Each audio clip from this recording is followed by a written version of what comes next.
Gets away with the BOTs first, and now they might look to make a play mid. Koikva gets turned on, doesn't even get off the lasso, and Viper strike. Yeah, that's the threat of Viper as a Bat Rider. Exactly that right there. You think you're hot shit, you got your boots of travel, you run in to grab him, and you take a Viper strike to the face. Bottom Wind Ranger, TPO him.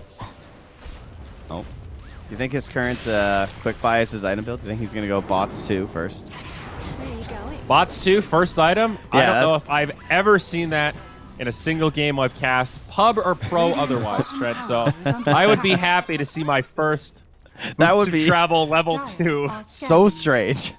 But guys, I can TP right on you. It's like 20 more movement speed. It's such a ridiculous investment. That is that takes YOLO to a whole nother level, man. Obviously, yeah. Has not chosen his next item yet. But DM, he's gone for the max in power. And my gosh, Epileptic Kid, he's cleaving now, Trent. Could you believe it? Look at this innovative strategy. And this is going to open up the troll to get either a Sanj and Yasha or a Manta style. I mean, he probably... Well, I mean, it is Bat versus Troll. But I don't think that matters outside the laning stage nearly as much, so... Sania getting dove. That'll be a free one. Radiant's bottom tower is under attack. I'm really glad that he's involved, too. Like, actually pushing, right? Yeah. Was it Liquid yesterday that played the Wind Ranger that got mega farmed? I think it was Taiga. Bottom tower has Position 4 Wind Ranger that ended up basically being like a carry Wind Ranger with the MKB, BKB blink. No, I don't think that was them. Wasn't that... Radiant's I'm not even sure. tower is under attack. Yeah, I don't remember. Dire's top tower is under attack. Yeah, I don't remember either. Fuck. But they were damn firm. Oh, that's for it sure. was Alliance that did it yesterday to beat Liquid. So Liquid lost to the really farmed Wind Ranger. You were halfway there. Darn. Well, so it's anyway. like they were there for it, at least. Yeah, not looking like that'll be the case. Insania playing a true support Wind Ranger here. Tranquil Boots, Blightstone. He is level 6, and actually has not skilled up Focus Fire yet. Try to decide if it's going to be worth it or not. I think he just wants more Shackle. It takes it now. Just get the Shackle. Shackle's the best. Radiant structures. You're a hard 5? Yeah, I'd say so. Oh, damn, he got him. Hit him with the voice line. I'm really surprised I got that deny. I thought Epileptic Kid had it. Pretty nice. There's a double damage on the Bat right now. It's VP Prodigy on the hunt. Mickey now, he's on the run. Chanted up, Boxy nearby, solo RP, catches the Phantom Assassin. Global Silence comes out, but PA is still alive, not for long. Brought down as the Shockwave pulls her back in. 6-5 now, great kill from VPP. To me, this puts a lot of faith in Virtus Pro Prodigy's game for me. Just even that one rotation in to grab that kill, because I think with their heroes, it's relatively tempting to just farm the whole time. Especially with the Mag and the Troll. Like, they don't really want to help this Viper that much. You know, if you're in a pub, it's going to be like pulling teeth to get this Troll and this Magnus to come help you. But the fact they make that big rotation to get the kill, they use the Global to secure that there's no saves or anything, that is a Mask of Madness first PA. So, like, Mickey, he can join in on fights and stuff, but he's really far away from the Deso at the moment for 13 minutes. Mask of Madness first. I mean, the PA is decently behind. Lowest of the cores. We've seen this item on carries kind of double as a fighting, farming tool. Sven, Lone Druid, likes to pick it up. Is this worth on PA? Are you digging on this build? It seems a little weird. I like it because of their allies. Because if you look at how much space and control there is to add into these team fights, it makes sense to me why Mickey thinks, like, this is going to help me farm faster because my lane wasn't that good, so it's like a recovery item, and I can also potentially join in on these engagements. It does feel a little bit like Void by Mask of Madness. You have that free time in Chrono where you don't really care if you're silenced and have less armor. Because Black Hole is kind of like that too, huh? Lasso as well. Invasion now, Liquid. Who are we going to find? I think it's DM. Oh, Skewer stopped. Nice Malefice. Yeah, that saved Lasso by getting that off. Now So they now can the hold rotation that. mid. Push the tower, still threaten the lasso. Double damage spawns again. Dire's middle tower And they're is going to under get a PA. They have Okay. global in 10 seconds. But they put the invis on the Viper, so I don't think they can really contest this. Black hole and Oh, Troll's lasso coming. available. They want to contest this, Trent. Lasso. Nope, that's a shackle. Does connect onto the troll. There's the lasso now, trying to bring troll into no man's land. They did get an okay black hole, but interrupted immediately by the global, and now Taiga gets brought down. Very chaotic fight for Liquid. It looked like an okay lasso for Koikba, but Radiant's bottom he didn't drag him to tower his is under teammates attack. either, so they weren't able to secure the kill. And in the end, just a 1-0 goes the way of VP Prodigy. Yeah, but if he'd have gotten to the high ground, he just TP'd mid. So that would have been a disaster. Oh, he was trying to get him up onto the The plateau pillar. there. Yeah. So if he got them pillared, like, they don't have any way to get him down, right? He would have Yep. been stuck there for a full 80 seconds. Yeah, that's a fair point. Bit of an Backfires, all though. in. Yeah. Lil's going to find Quake for farming here. Quakester, he's going BKB. Okay. I get it. Yeah, silencer. Not and Viper, you know. Yeah. Ench also pretty annoying. Not often you'll see Bat just go second item BKB like this, but seems very warranted. I think he needs it. Looking a little rough for Liquid. Already over 2K favor for the Dire. And the other thing The is, like, Deso will help, but Mickey still has some farming to do. we often complain about Troll for, like, how many items he needs, like, we're pointing out during the draft, but it's also a mag, so, like, you just buy whatever the hell you want. Works again. No misses when it's versus the Viper, huh? Like, Apparently not. you better know that you're going to get that lasso, or whatever you want when you come in division, you better make sure you hit it, or you are going to die. Yeah, there's no exit. Even if you have a force staff or something, I don't know that that's enough to save you against all the slow. Think about how rough this game would have been if Koikva didn't get that solo kill mid. Yeah, true. Jeez, another back- Invis rune? What's going on with this guy? The Lucky Viper, GPK on the hunt. Boxy now, drops the taunt. Dire's Looks like he'll be bottom okay. tower is under attack. Pretty heavy rotation to not get anything, but they'll clear up the wave. DM will TP down here to his best friend Troll.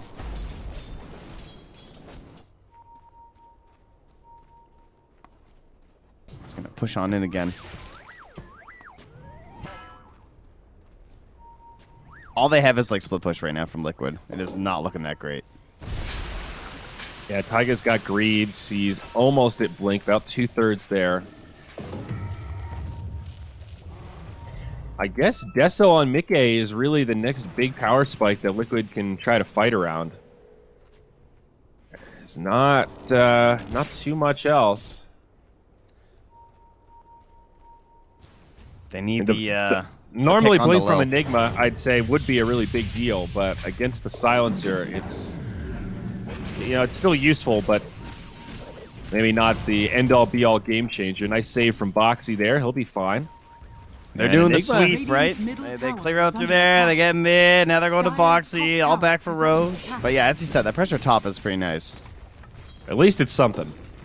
Liquid are playing the map pretty well, and like, look where Quick was farming. Radiant's They middle have a pretty tower good is idea of under what attack. Virtus Pro Prodigy are up to, so they're farming where it's safe. Dire's top tower Boxy is living under life on the edge. Whoa!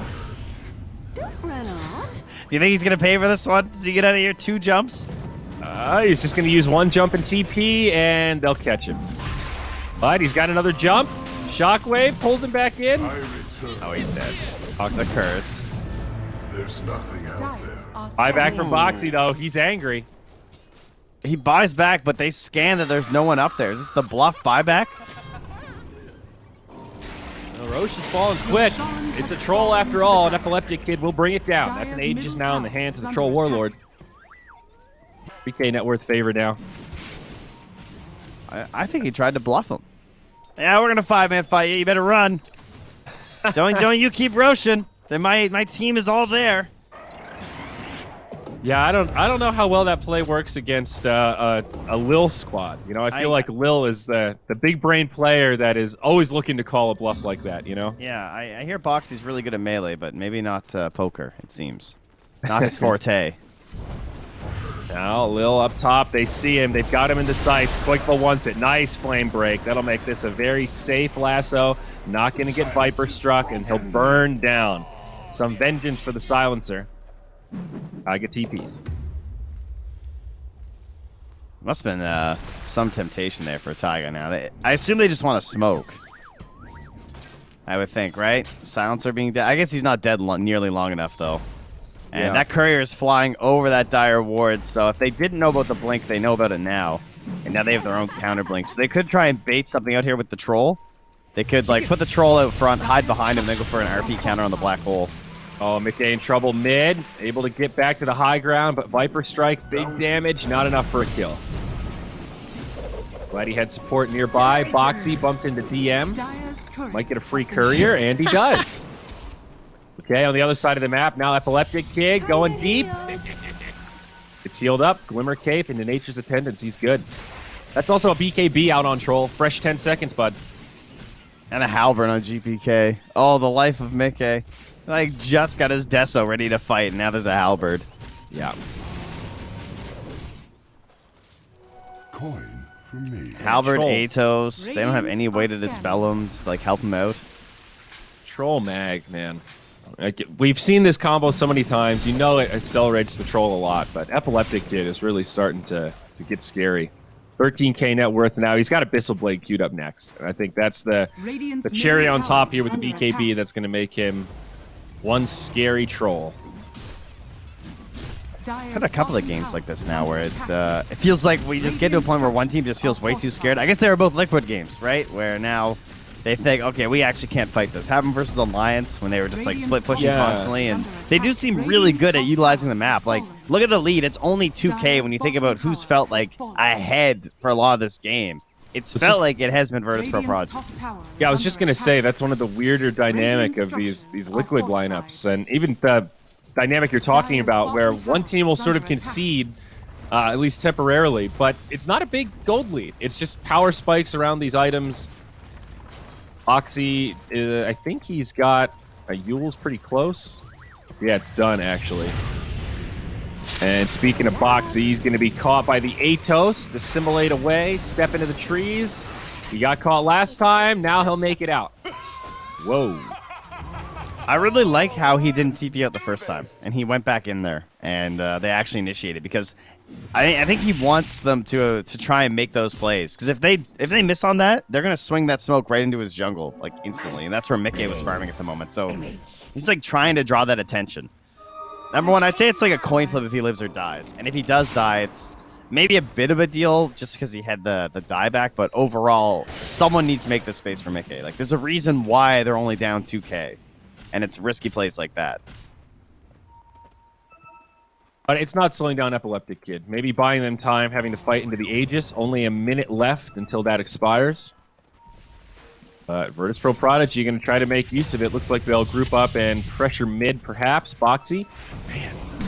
Be okay. Astral Step keeps him safe. Meanwhile, in the mid, they find Insania. And that's a nice, easy kill. No buyback available. And now the tower push will commence. Dire's top tower is under attack. They are like way too farm though on these Radiant heroes. Radiant's middle Like, tower for the game is fallen. state, I'm very impressed. Yes, like it feels like they're about to take high ground, and Liquid are going to struggle to hold this. But the gap is minuscule. And what a time to get the Blink Dagger here for Koikva. Even the XP gap pretty small as well, about 2,500. Troll about to lose Aegis, but will survive. There it is. Nice RP, catches 2 BKB from Koikva, and now the Troll's back and ready to dance. Pretty darn good for Liquid, though. They don't want to go for the lasso after because the global's still there. So even if they get the lasso, then he might just get pulled in, be saved by the global, and they just get, you know, killed. And they hold. They don't lose anything except Insania, who died at the tier 2. The tier 3 does take some decent damage, but all things considered, I think Liquid should be pretty happy with that. Especially now that Mickey is closing in on the BKB. 2/3 of the way there. That'll be another huge item for them to try to fight around. Whoa, is that the TC Viper build? The legendary TC carry, the Blink Dagger Dire's Viper, top tower ladies and is under gentlemen. attack. I was gonna say I don't think Halberd was in the Radiant game when are TC scanning. was playing, but No, yeah, no, sure. it was, but it was only bought by Legion Commander to pop Lincolns. That was literally the only time the item was purchased. Halberd been in the game that long? Oh yeah. I guess it was just so underbought for a Dire's while. courier Yeah. I would have has been flunked that killed. trivia question. What patch was that introduced? God, I could actually remember that being actually the only hero that bought it. That was it. It was just Legion. And that was trash. Made even more sad by the notion that she wasn't buying it to actually use the item just to pop Lincolns. I mean, that's like... It was a new item in patch 6.73. That's pretty old. That is pretty old still. That was 2011, December. So, all right. You win. I got Trent's you. got better history than me. Nice try, bud. How sad is that? I played Dota for like 2 years Dire's before I even bottom realized tower is Halberd under was in the game.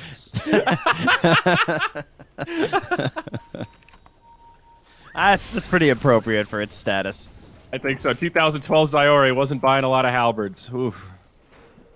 Anyway, Blink Dagger Viper, do you like it? Is it good Yes, here? it's perfect this game because he has a purpose. Now they have a first Radiant's initiator. Like top you saw what tower happened is with under DM on that attack. RP. That was a great RP because they were able to send an epileptic kid with the Aegis. They don't have that anymore. Now someone else needs to be the body. It's GPK's job. Dire's middle tower is under attack. Dire's middle tower has It's counter fallen. pressure from Liquid. Tier 2 Radiant's top down. tower has fallen. Tier 1 down. At least it's a trade. Never too late to kill that Radiant's enemy top Tier tower 1 mid. is under attack. TA now thinking Dire's MKB. middle tower Smart. is under attack. Pretty good against the blinds. I really thought after they killed Mickey in that top triangle at like 13 minutes that they were going to run away with such a larger lead than this. Yeah, And 1K it still gap concerns is me. stunning. I wonder how Liquid feel about the current state of the game. I wish we could poke into their team speak for a moment and just like, are they sweating right now, or do they kind of feel like, all right, this is hard, but we've got options, we're farming well, we just have to take smart fights, and this is our game. Yeah, like are they laughing it up like, oh yeah, refresher's coming, guys. It's fine. Dire's 2 black structures holes. are They can cancel Or- one of them. I mean, that is it's kind of a joke, but at the Dire's same bottom time, tower that is is under also attack. a way to deal with the silencer. You can only stop one black hole. The And build he does is have perfect. Greaves, so Yeah. he's got the Dispel to deal with silence. He has the power.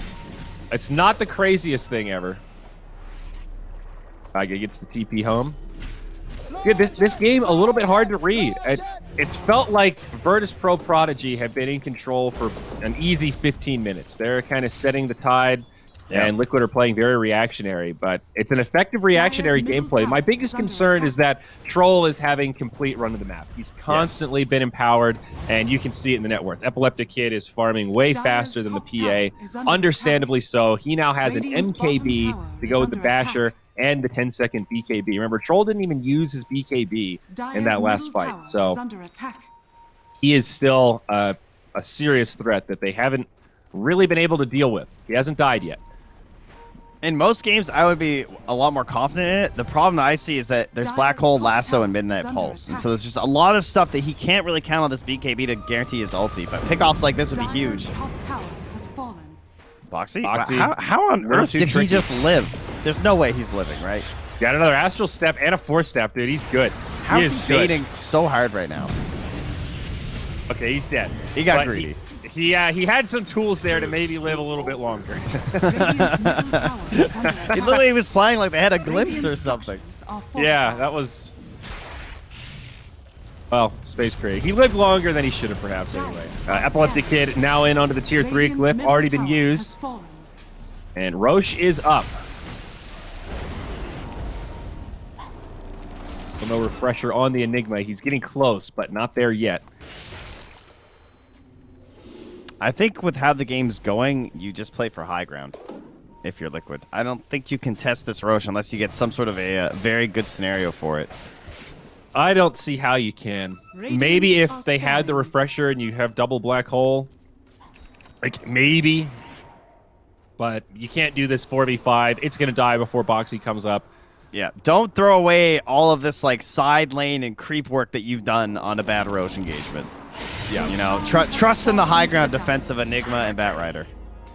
And they did successfully wait out the first Aegis, for the most part at least. So yeah,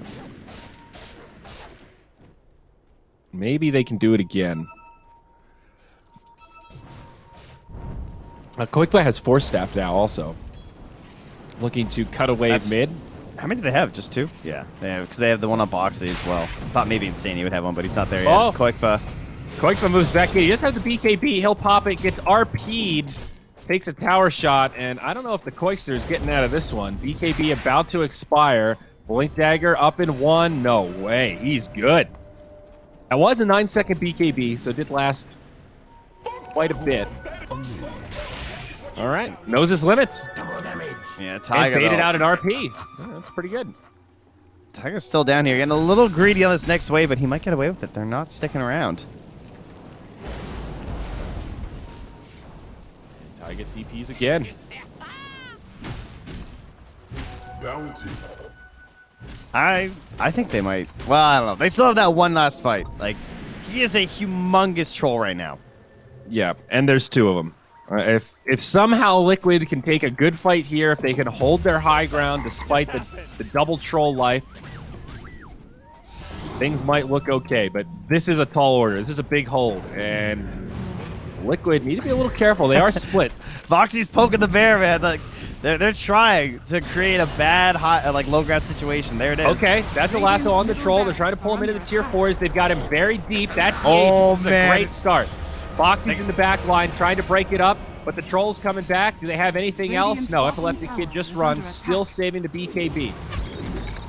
Everyone's still alive. Shackle does connect on troll. They'll boop him back in. The taunt up to the high ground. That's the BKB. He didn't quite make it. He still is on the low ground there. Oh, man, the patience on this black hole, too. They know. Like, even if they're canceling the blink on DM, there is still Lil able to cancel from way out there, so they can't clutch it underneath the tier 4s. A Trent. But They did it again. They burnt the Aegis. And the refresher is coming. Enigma bought out. He's got it. Tower is under attack. 2 black holes on the line. That was a fantastic hold. That was pretty much as good as it could have gone. Aside from Boxy getting a pick off in the back line. Batrider, he's going to take a tumble. TP interrupted.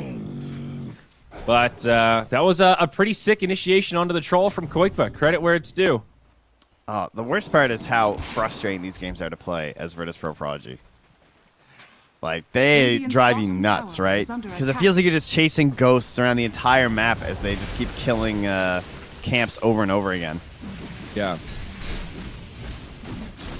And do VP Prodigy actually want to do this without Aegis? It looks like they do. They've got the cheese. They pass that over to the troll. And they are headed up high ground. Here it is. Lasso The is double back. black hole. And they have seen it now, at least potentially. Oh, they are pretty clumped. They are pretty clumped. Even Lil is close right now. This is dangerous. Mickey's running. He's coming from the back line. He's invis with the blur. Dire's middle Shackle tower flies. is under attack. Try to catch The Troll creep. off that potato. Almost had him. Yeah. Virtus Pro Prodigy back up after a little chip damage on the tower, about 500. There were some moments there. It looked like that could have been a 3 or 4 enemy black hole minimum. Do you know what this feels like? It feels like a Tinker game. A little bit. Doesn't it? It's in like some weird Liquid have way. like a couple of weird Tinker players happening on these side lanes, because that's what the style is. It's like you just get so frustrated, and it feels like you just want to ram your faces down one of these lanes and just end this stupid game. But you've missed that window a little bit here. It can still happen, of course. They still have insanely strong heroes, but the items are becoming more powerful on Liquid. And Liquid, oh my god, Boxy just kills creep plays so fast too. All right, now Boxy's going to get caught, though. They've got the root, Yule Scepter. He's already used his fourth staff, but has an Astral Step. Void Spirit is a crazy good space creator. They get the Viper. Fourth staff used GPK in pretty deep, but I don't know if it's far enough for them to actually get this kill. They're trying to tick him down. They'll need a few shackle. more. Beautiful shackle from Insania. That one secures the kill. Now Epileptic Kid, he's on the run. In the back line, BKB from Mickey trying to get Lil. This would be the big kill to set the black hole, and he gets it on too. The troll won't be able to pop his ult. A buyback so greedy, global, dude. but it's too little, too late. And Lil will not be able to save DM. A disastrous fight for VP Prodigy. The insane patience from Taiga pays off, and they get the big play, the 5K swing that they've been waiting for the past half hour. I can see the future, man. That troll started running towards the silencer, and that's it. Black hole, like, it's over. I think Lil man, that was is got to painful. be frustrated with that one. I mean, he was getting jumped on, like he was targeted. He was the back line was broken. So I it mean, didn't the even troll matter. running into him to set up the Doesn't, double. that 'cause doesn't matter. Dire's It he had really buyback, doesn't at that point. is under attack. If they Yeah, use the, but I mean, like, they use that black hole on silencer to kill him, he can at least buy back and global to try to save the troll there again. yeah, but That's the like troll the had worst no case friends for left. them. Catching, well, sort of. The Magnus was there. It's like silencer and troll both getting caught by the Yeah, black that's hole true. without That should having never to use happen. pressure. Dude, that's like the worst case scenario there. You're right. That fight was pretty botched anyway, but that was the like, dog, you just guaranteed we have no win condition now. I think Lil should be justified in being a little flustered after that. So you're in this game. What would you say to that troll? You're that silencer. Like, what are you gonna let that guy have it? Run the other way. The same thing I say to people when I'm playing Dazzle and they run away from me trying to kite someone. Run to the grave, not away from the grave. The exact mentality just inverted, man. Like, just go any other direction. But to Lil's credit there, Trent, he did have buyback ready. He was super ready to did. make that play, buyback global. So some props there. Yeah, he had the hotkey set.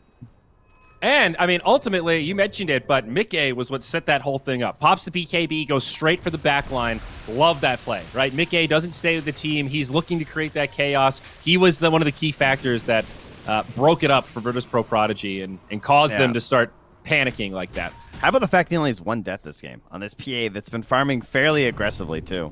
Yeah, I think Mickey's played fantastic. Insane, yeah, he's going to get caught down bottom. The position 5 Wind Ranger.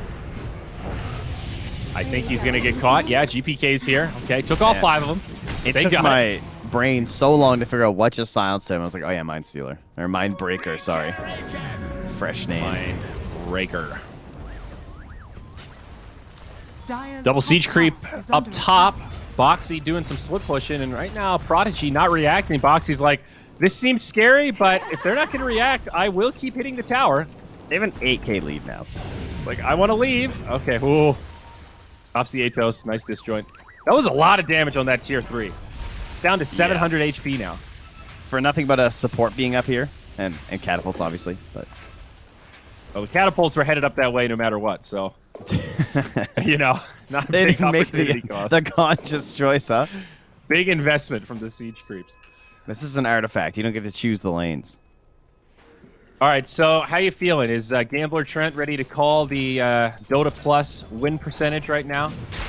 No, I had actually just checked a second ago, so I already knew that it's bailed. Damn. It's bailed on its friends of Virtus Pro Prodigy pretty hard. It dipped real fast. It's a fake friend, this Old Dota Plus. Nessie here popping out at 82% in favor of Liquid.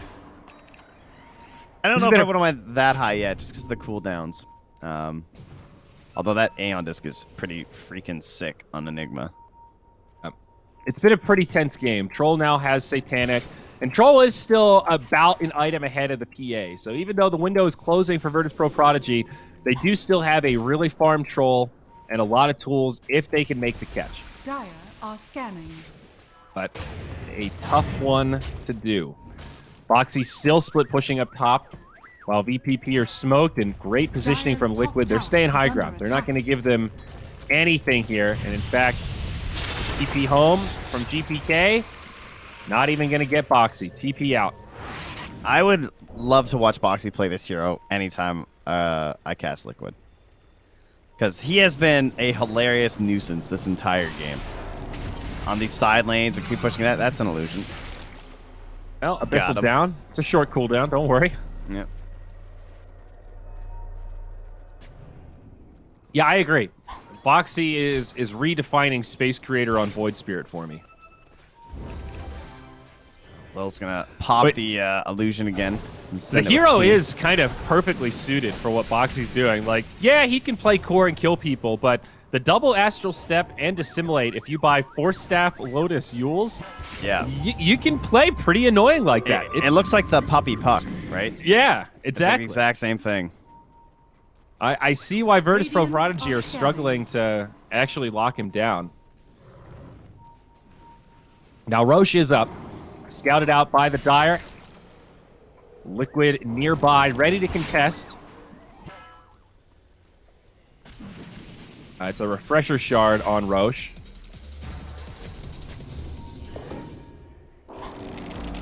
Ooh, Spell Prism. Yeah, I don't think they've finished out their neutrals on the Radiant yet, have they? No, they got one left. Oh, they also Spell Prism on the Enigma, so we got potential for both of the big ultis. That's RP really and nice. the Black Hole to have it.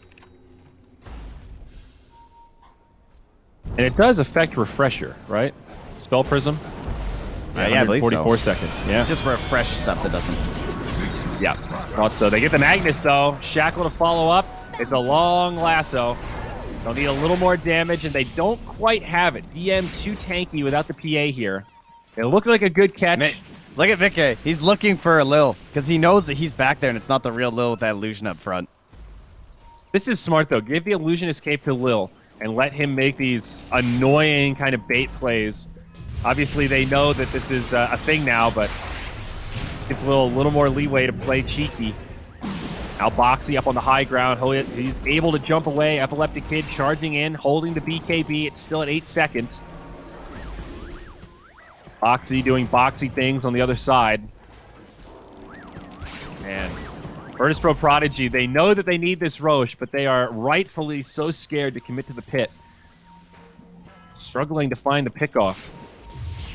Mickey has been on such an island this game, though. Like, if they could just catch him with something, like when he's playing way off on the side. I would be so frustrated by this Void Spirit, though, if I were on Yeah, I'm like getting angry watching it. VPP. He is the Tinker. It's just so obnoxious. And wow, PA is going to go for the Aghanims, Trent. Well, I was actually going to say that I think the Roche is huge because if it was the Ags, I think it's really busted for the PA this game too. Because the way that he's playing, right? With the Scepter cooldown of 10 seconds, and you get the constant Dispel too. Yeah. Anytime you kill a hero, your abilities are refreshed. That includes Blur. Yeah, that's something. Not an Ags we see too often, but still a cool one. And now Abyssal Blade coming out for Troll. Big lockdown is here. Smoke up now from Virtus Pro Prod. He has no buyback. This will be 100 seconds. Oh, it's quick though. RP. Okay, nice pick on the bat. There is a buyback available on that one.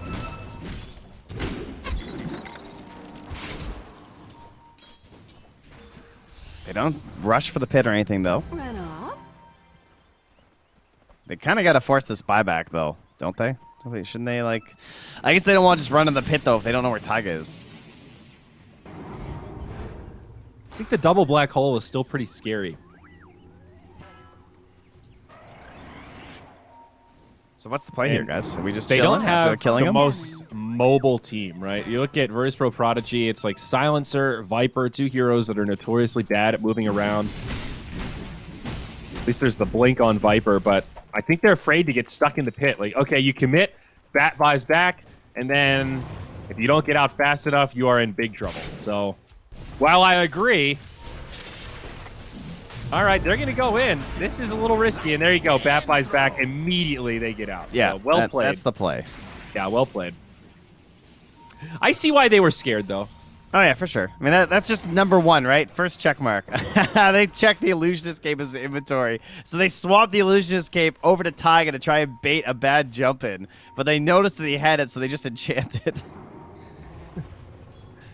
So wait, so he got rid of the Prism. Who'd he give it to? The PA or something? Now, PA's got Havoc Hammer. Oh, Boxy. Oh, my God. If he wasn't annoying enough already. Oh. Yeah, that's pretty golden. He's also carrying a gem right now. So into the Roche Pit we go. Mickey is in, and he's killing it really fast. Virtus Pro Prodigy starting to move their way into the pit. Save uses the Glimmer Cape. Now they go in onto the PA. Follow up, big time damage from the Troll. PA low, saving the BKB though. Now Roche. Havoc Hammer. He's trying to stay tanky. Double lasso. Pop, double lasso. This is great. The Aghanims from Koikba. But can they get the follow-up kills? Boxy trying to get to the back line. Taiga and that's Mickey three over juicies. the trees. Oh, there he is. He found the real one. He's used Roche over still the BKB. standing.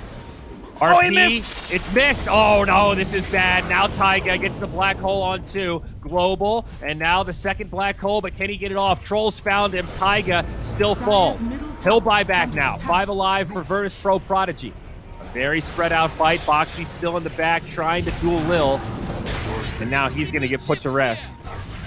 Looking like Liquid might have botched this one. Now Insania, he's going to be the one in the front lines. Takes a Viper Strike. He'll survive, has but now Firefly. inside the pit.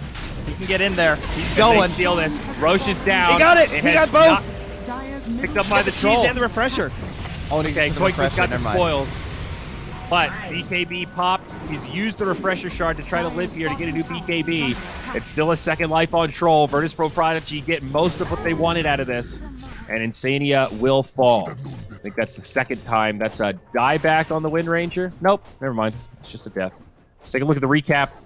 2 buybacks used. Boxy, as well as Taiga. I don't know what happened to the second black hole. I couldn't tell what canceled it. I didn't Just even died. see it come out. No, he died to the shockwave. He caught the troll was beaten on him, and Yeah. then he got the black hole off, and then the shockwave came through and it killed the Enigma while he was black holing. Oh, damn.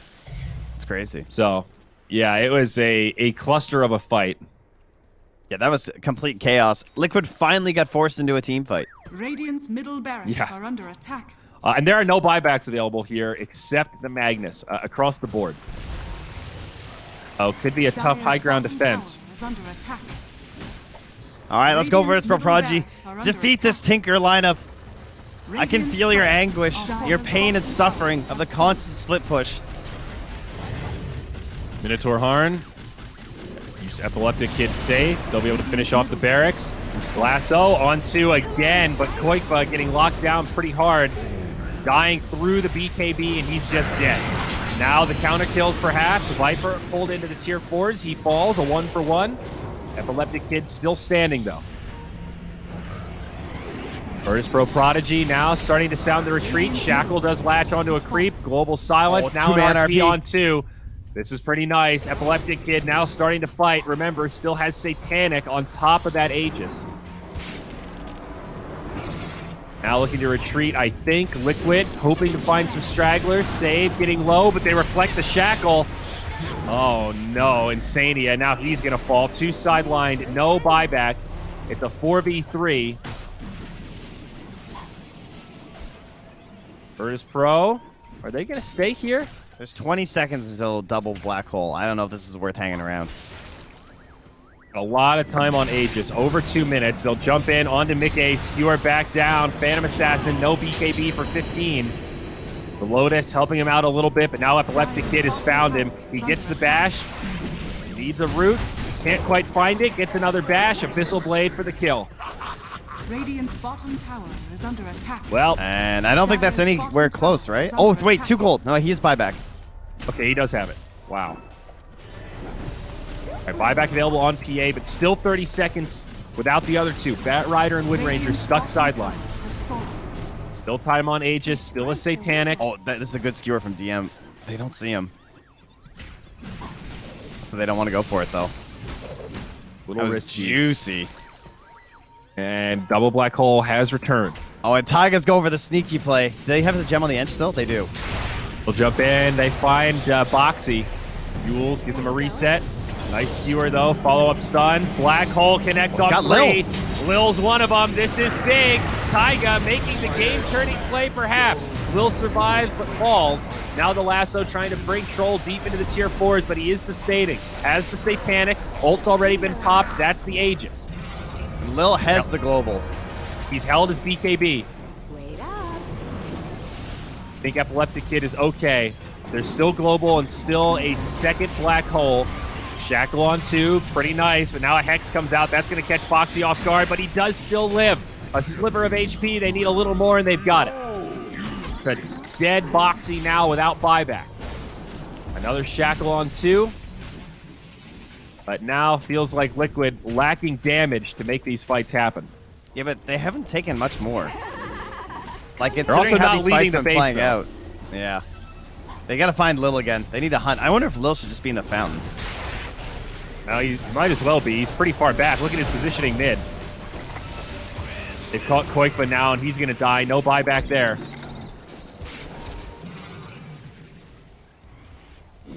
Radiant's middle tower. Do you think is when under Lil attack. got caught in that black hole, the troll was like, see? It's Not not so as easy easy, as is it looks, huh? Radiant's Wow, middle good tower has positioning. fallen.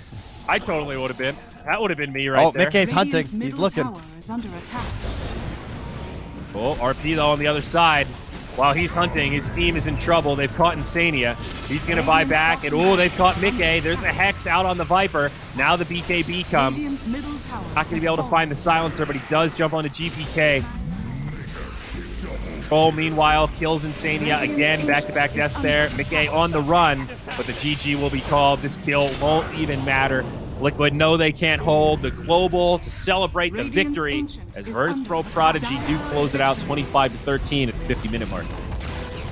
For their own mental well-being, I'm glad they won that game. Because that was gotta be one of the more frustrating wins that you're gonna get. Like Liquid were so good at pushing those side lanes, and they forced some really tough fights. They created some situations that were obviously bit of mistakes for Virtus Pro Prodigy, but overall they kept it together. Epileptic Kid did a great job of farming the whole time, and every time I clicked him, he had Empower. And yet DM was also staying like relatively high. Like sometimes they fall down to like support levels on these Magnuses when they're so dedicated to the troll. Yeah. But for the most part, DM was just constantly keeping him topped up. Yeah, that was a really tight game. I think a lot of merit to the way Liquid played that. They kept themselves in it at a really small deficit for a good 35, 40 minutes of that game. It didn't really pop off until that botched Roche fight. So excited for game 2. These teams seem pretty evenly matched to me. Yeah, that fight was just too hard. And even though Lil, like, sure, they got caught like twice in the black hole or whatever, but the way that he positioned that whole game, that made you see the silencer Enigma counter for what it was. Like, sure, you can rely on Greaves and stuff in the early game, but in the end, you want the black holes. And that cancel being there from the global was too good. Yeah, I guess you're right. It is rare that even if you're picking Enigma for the other things he brings to the table, there is still usually a point where Black Hole becomes a pretty serious win condition. And not having that, it's rough. But Boxy, kind of my MVP that game. I know Liquid didn't win, but that Void Spirit, dude, he made so much space, so much noise on the hero. He did die 7 times, but honestly, that's not that many given how crazy aggro he was with his positioning at every step of that match. Obnoxious. To describe him that match. Very impressive. Definitely. But they lost. So well done, Virtus Pro Prodigy. So we're going to take a break. Game number 2, VP Prodigy now leads 1-0 in this elimination series. So Liquid, they need this to stay alive in Season 3 of Dota Pit EU CIS. We're going to take a break. Coming back right after this.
This only do. Don't run off.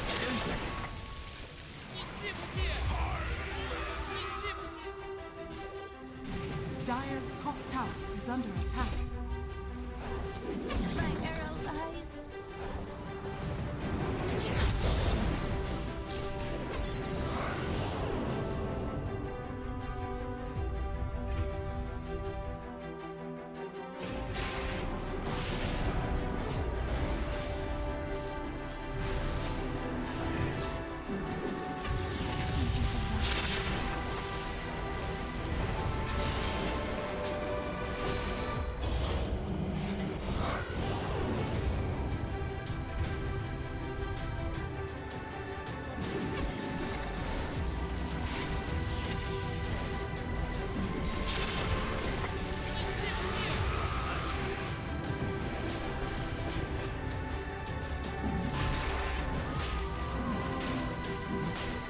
I return.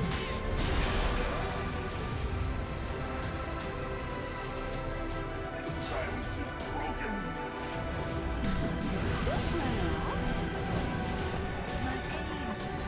Radiant's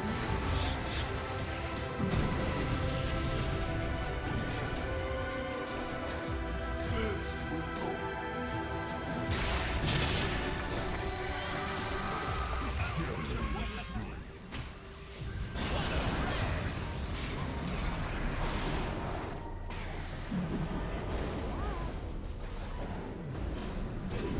That's far enough. My sprites are with us.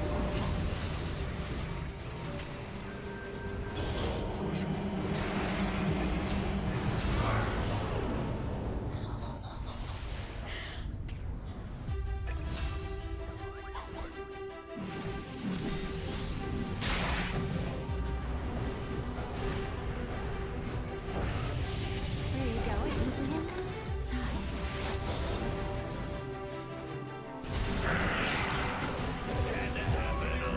Dire's middle tower is under attack.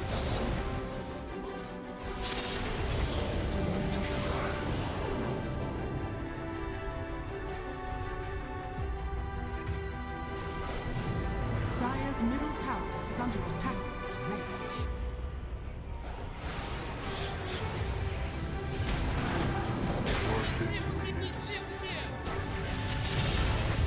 Dire's middle tower is under attack.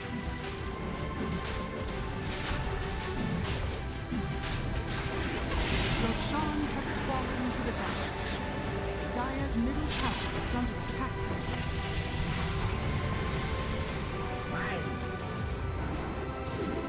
Dire's bottom tower is under attack.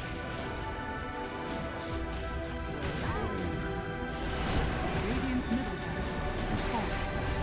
Come on, sprites.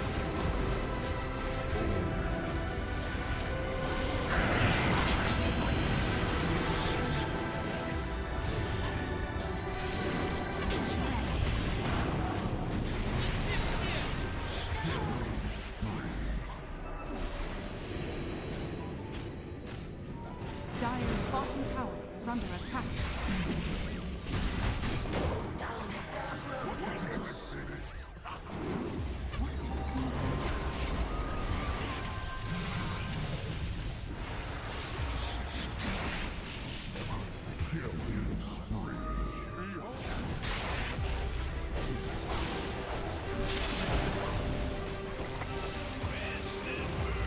Middle tower is under attack.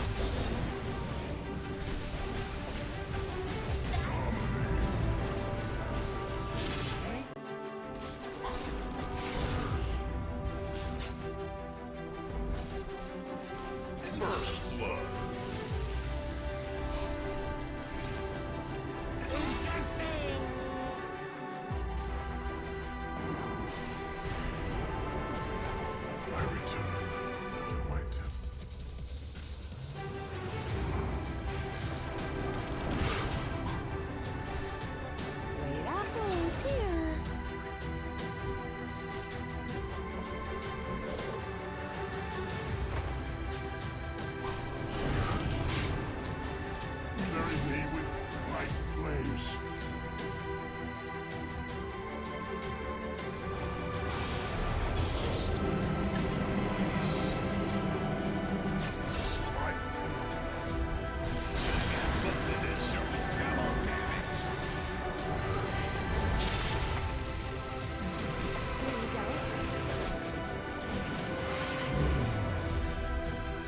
Hey there, friends, and welcome back. Game number 1 complete. Game 2 set to get underway. Virtus Pro Prodigy, they lead 1-0. Elimination on the line. Trent, stoked for game number 2. That's a bit of a tough one both ways. Because like as Liquid, you did such a good job like holding out that it's probably like a little annoying you didn't win, but at the same time, you might be saying things like, okay, we played like so well in that second half of that game. If we had just done like a little bit of that Roche fight, it would have been fine, but we were kind of on like the like underdog status at that part of the game anyway, so whatever. Whereas VP Prodigy, it's like, man, how come we couldn't close that game out faster? Or maybe they can see it in a positive light of like, you know, we did a really good job of kind of sticking it out when things got very frustrating to play against that team. A lot of resilience from Liquid, no doubt there. We are still waiting on the side pick decisions from both teams before we load into this lobby. Though we do have 10 ready to go outside of that. I mean, even though Liquid showed a lot of resilience, so did VP Prodigy in a lot of ways. You know, like Liquid played this guerrilla warfare style, trying to rip them apart, and it was effective in slowing them down, but in the end, it wasn't really that effective in stopping the Virtus Pro strategy. Remember, that troll only died once that game, 6-1 and 14, and it was at the very end of the game. Most of the match, Epileptic Kid got pretty much everything that he wanted. Yeah, and they were able to kill a lot of creep waves and create that chaos, but they also weren't getting like hero pick off. So it wasn't, you know, like anyone was getting caught out on the side of Virtus Pro Prodigy. So again, solid job by them to stick it out together. Yeah. In terms of cider pick, I'll let you know. Liquid just chose Radiant, guys. So preferring the Radiant side. Oh, and unlike takes Secret, first pick. who I think preferred Dire, right? They did in at least one game. Did they pick Dire? Excuse me. Did they pick Dire every time? They were Dire both games. So I think they chose the one game. Okay. Because most teams prefer Radiant still, as far as I know. But I mean, Virtus Pro Prodigy, they're also fans of. What is it about Radiant that makes it better right now? Because we were talking a lot about those creep camps in the Dire jungle that made it seem advantageous. What's the advantage to Radiant? For me, I like Radiant mid because it feels like safer and harder to gank. I like the fact that Radiant tends to start playing towards the top side of the map, and it seems easier to control Roche for the most part of the game. Mm-hmm. I like the Radiant offlane a little bit more. We do see these games where it looks like the map gets split in half with a line drawn down the middle, like vertical. Exactly. And then Radiant get left, Dire get right, because that's where the Ancients are, so you tend to gravitate that way. So in that regard, you're definitely right. For whatever reason, it is flip-flopped now, and it feels like Radiant have a slight Roche advantage. Not nearly as extreme as it used to be when Roche was literally on the Dire side of the map. But, yeah, certainly an advantage there. The triangles, I guess, right? Yes. They need 1 minute there, ladies and gentlemen. For so we Virtus Pro get Prodigy. to fill for a minute here. Well, I don't know if we can do that. I don't think I've ever filled in my life when it comes to Dota events. Looks like they are ready, so we'll be able to hop in here. No! It's okay, Liquid. We're still waiting for them too here, guys. What's going to change in the draft, though? I could definitely still see the Wind Ranger and the Magnus coming out early. VP Prodigy, that's 3 games in a row now. They first phased the Magnus. That might just get straight up banned by Liquid this time, though. You think so? Yeah. We've seen it first phased a couple times. And I think it's funny that we've had Nigma, Liquid, and Secret first phase ban that CK still, though. In that one game, it was so bad, as you were saying. Yeah. It's just such a hard time. I mean, it is a really obnoxious hero, so I do get that. Was Phoenix ignored in this series as well? No, I got first phase banned. It was first phase banned, too? By Liquid, yeah. So that's another... Bloodseeker, I feel like, was ignored last game, though, right? Yes, I'm pretty sure. Whereas when we had Liquid and Alliance, we know Alliance was playing the Bloodseeker, and then Liquid tried to take it in game 1. It didn't work out, and they just ended up banning it. So perhaps the Bloodseeker strats could come up for them this time. Yeah, Bloodseeker is growing on me. It's cool that now we've got old Bloodseeker back, and we're starting to see teams experiment and find a spot for him. Shout out to all those pub players that did the heavy lifting. All those Bloodseeker games. Thanks, Jenkins. Yeah. You mean like losing all those Bloodseeker games so that he got changed? They're the ones who did the real work. Yeah, okay. It's easy to win. It's hard to lose and keep playing.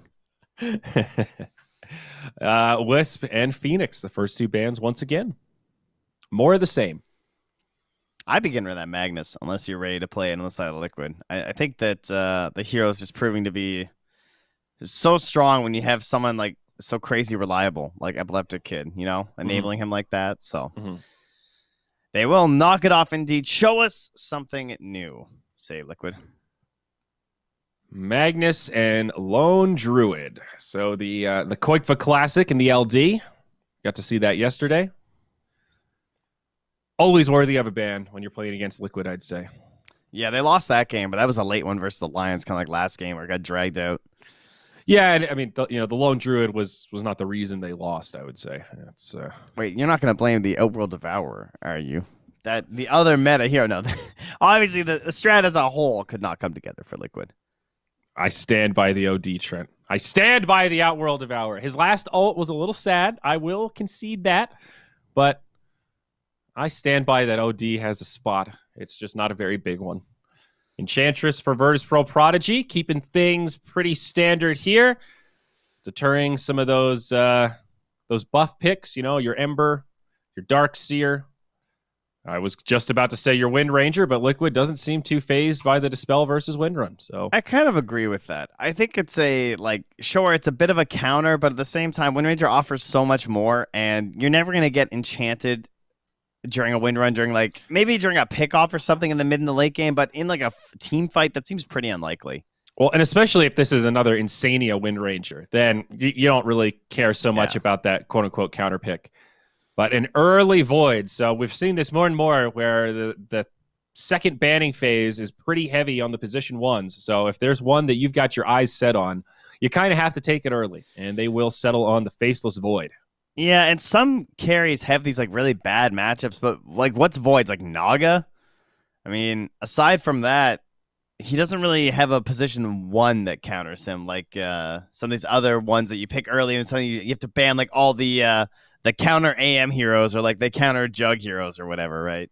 That's true. Void seems to be a little more like building around him for synergy, less about one-to-one, oh, this carry just out-carried me. Void, obviously very team fight focused. Liquid will grab the Earth Spirit, though. A hero that we don't get to see enough, in my opinion. But a nice tanky 4.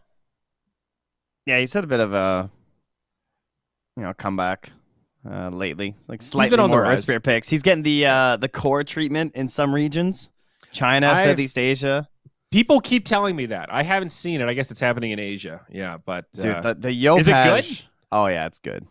The core really good. Earth Spirits, it scales well enough that it's worth giving this guy farm. Yeah, I mean, out of the mid lane, as long as your other two cores make sense with your draft, it's pretty damn fun to watch. That's for sure, and it's really good. Yeah, fun to watch indeed. Pushing heroes getting taken out now. The Beastmaster synergizes well with Void. I think that is a key thing. It's similar to Magnus, right? You don't want your Void to be the sole initiator. You don't want all the pressure to be on Void to hit these 3 or 4 hero chronos every single time. I like this idea of Beastmaster type heroes that can start the fights and then Void can follow up, counter initiate, whatever you got to do. You can be a little more patient with the chrono. It's also just good vision for the chrono too. Yep, that also. Through the Hawks. Very true. I would probably just ban Naga. I actually think that's still worth it. Like, I could definitely see Koikva pulling it out. They could be thinking about like a Disruptor Naga or something too, theoretically. Okay, some Doesn't sort of seem worth it. big team fight combo. Disruptor, huh? I mean, the Wind Ranger is flexible, so I guess Liquid could still grab another support. I know I say it a lot now, but like Earthshaker is one of the classics against Void. Yeah, his lanes are kind of rough though. Plus, they have an Earth Spirit already, so it's like, Yeah, I kind of meant like not gonna work out very well. instead of the Earth Spirit is sort of what I was thinking there. Like, Yeah. And we did see yesterday, I think, where Faceless Void has this weakness. If there's enough single target disable, you're not going to chrono everyone. Like the Shadow Shaman pick, I think, was part of that, where there were a couple of times where he chronoed and then just got hexed or shackled, and the chrono didn't end up really doing that much. Obviously, he can buy a BKB, but I don't think Void's one of those carries that wants to go second or third item BKB unless he really, really has to.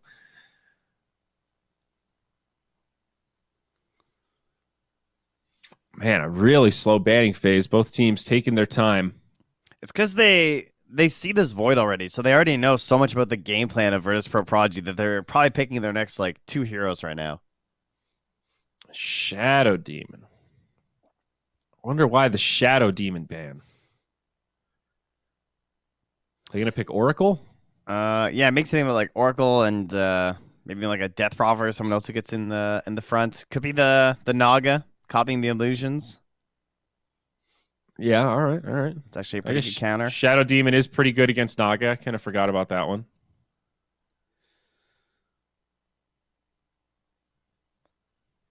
The Veno ban is a little surprising. I mean, I guess it's like decent with like delaying the game, and you can play it on Boxy too here, and like it's a position 3 that can take the lane and give a lot of space to Tygon that Earth Spirit.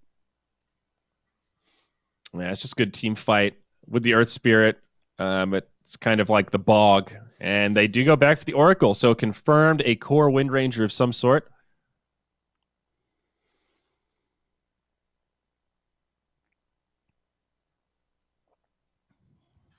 Yeah, I guess who knows with them, considering the safe lane Leshrax and ODs they've been pulling too. Or at least Mickey playing those heroes. Yeah. What, are you hinting that they might do a core Earth Spirit here, Trent? Are they going to pull the strat like, into Europe? A potential like Mickey Wind Ranger or something maybe. Oh, I hadn't really thought about Mickey Wind Ranger. I mean, they've done like Koikva TA, and then they'll pull out like the Mickey. Oh, they could also still Drow. Although Drow, I mean, they can't Spectre. I don't know. Depending on the heroes, maybe there's something there. But they could have also just gone Venge right now and then had Venge and Drow if they wanted to do a Drow draft. So yeah, I don't know about Drow. No. It goes both ways against Void. You've got Silence, so that's really nice, but obviously Bubble, very effective against the Drow Ranger. Rubik now. I still like Naga here. It still seems okay to me. Maybe that hero is just that bad these days that she's unpickable. But I thought they kind of had like Naga players here. Maybe they're not into it anymore. Well, what else matches up well against Void? You go like Terrorblade, something with really high armor that can also take objectives and push. I mean, they can do like trolls and stuff too, right? He's still in. It's like fine to like double life troll. How does PL go against Void? I'd say it's like fairly even, but PL's just like, if PL was a good hero, it would be fine, but he's just kind of like bad right now unless it's like a counter pick, I think. Yeah. All right, well, now they take the Death Prophet, so that's a classic combo, the Oracle DP. Yeah. Definitely the value there in the Shadow Demon and the Invoker bans then. Yep. Yeah, 2 heroes that Shadow Demon is very good against.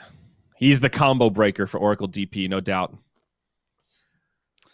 And they still have that flexibility, right? That could be the Mickey Death Prophet again, or it could just be for Quake from the mid. Yep, flexible. And Liquid do have last pick, so this is a really good time to snag somebody like Death Prophet. Really good team fight for them now. So, Brood is still in. I think that's a ban, because they could try and cheese you out like that. Yeah. And I'm not even sure what else. Lena. Okay, well, that's a little protection against Brood, right? You got all that AoE, or is it not enough? Yeah. I always forget with the spiders. How does that go? I think that's fine now because they've lost all their magic resistance. They lost all the magic. They lost for the 40% or whatever. Okay, so now Lena can kill spiderlings again. I know that one has gone back and forth too. Yeah, actually, I'm not even sure. I would say it's probably fine, but it's there was a point they usually want. Where the bugs were basically unkillable by magic. It just was not a worthy use of time or effort. Okay, they banned the Visage, a similar flavor to the Brood. Maybe you ban Visage and Pugna's not that good here though, because they have the Lena. Well, I guess Pugna, it goes both ways. Pugna into Void, Ench, Lena is like kind of annoying, but you might just get blown up if you don't have the Nether Ward down. Yes, you're definitely right. It can go both ways, but I think it's still favorable for Pugna in that scenario. Yes, you have to play around the burst damage from Lena, but the amount of annoyance you can put onto Void. They counterpicked Secret with Pugna. Remember, they went DP Pugna on VP Prodigy in the third game and lost to Secret versus the Secret Lena.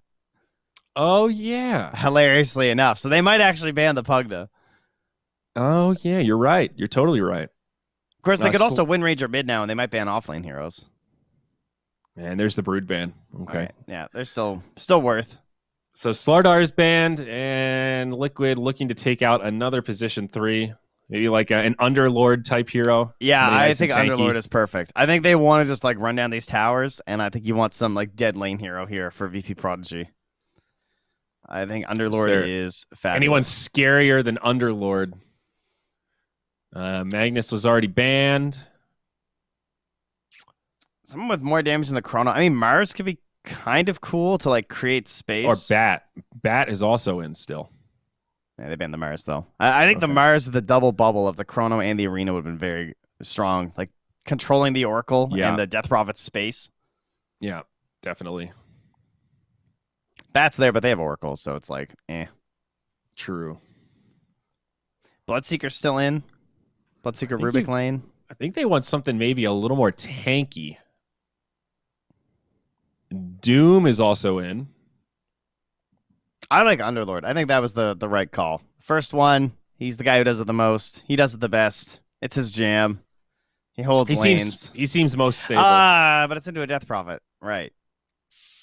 Does that matter? They have so much damage. I don't know if there's so good versus that hero. Perfect pitch here. I mean, if they want to go big cooldowns, they could grab like Tide or something, but that seems pretty risky. Haven't seen him much, but like Brewmaster, he could be a mid-game brawler that might fit this lineup okay. Yeah, but then he's got cooldown issues too. And his like dead laning isn't that amazing either. He can't like push out these waves. This is a hard There's some hard merit call. to Centaur, kind of, because like the Stampede, you could dictate the fights how you wanted to, and Centaur Rubik's such a strong lane together. They go They for will take the Bloodseeker. blood. So like blood, I like a lot of the benefits he has. Like sure, he's not that tanky. Oh, that was instant. Snap pick Alchemist for Team Liquid. It's kind of funny. Some serious greed. Isn't that like a classic counter pick? It's a Mickey Alchemist counter pick to the Bloodseeker. No, like the Bloodseeker used to like counter the Alch like crazy, but I guess we're not really there anymore, right? I'd say he probably still has like a slight edge. Maybe not. I guess I don't know. I have not seen the new Bloodseeker versus an Alchemist, so I guess his actually current build don't is know. like pretty awful versus Alchemist, actually, if you think about it. Like the only benefit that he used to be is that like he likes to run around the team fight slot, so the rupture was really annoying, right? But now the regen is just so high that I think it's just fine.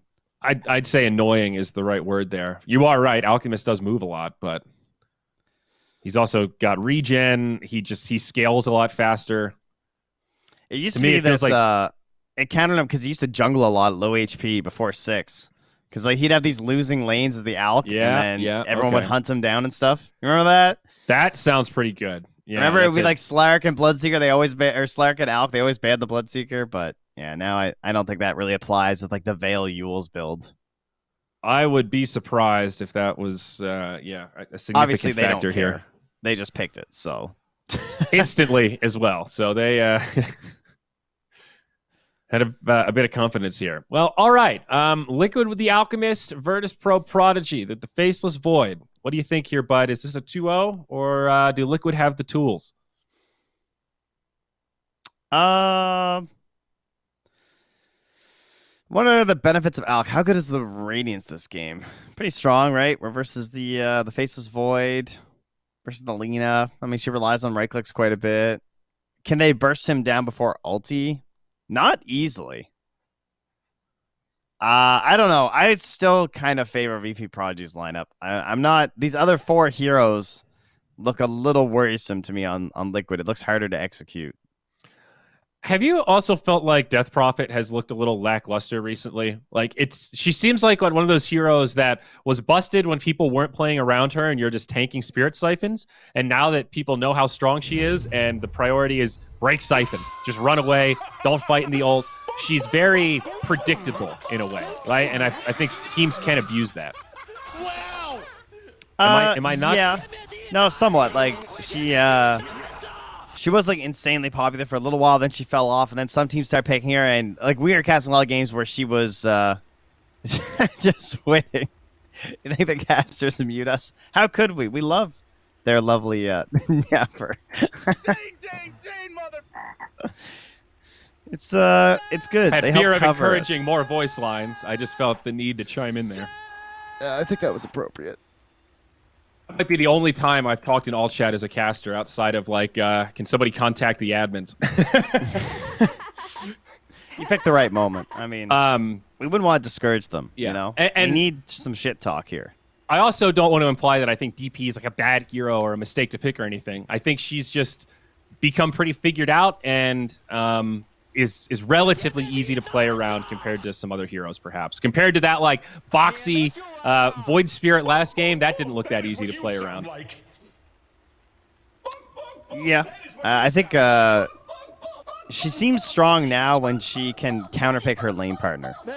Or her lane opponent, rather. Like, that feels good. Where it's like, oh, okay, I'm going to get a good lane, you know? Definitely.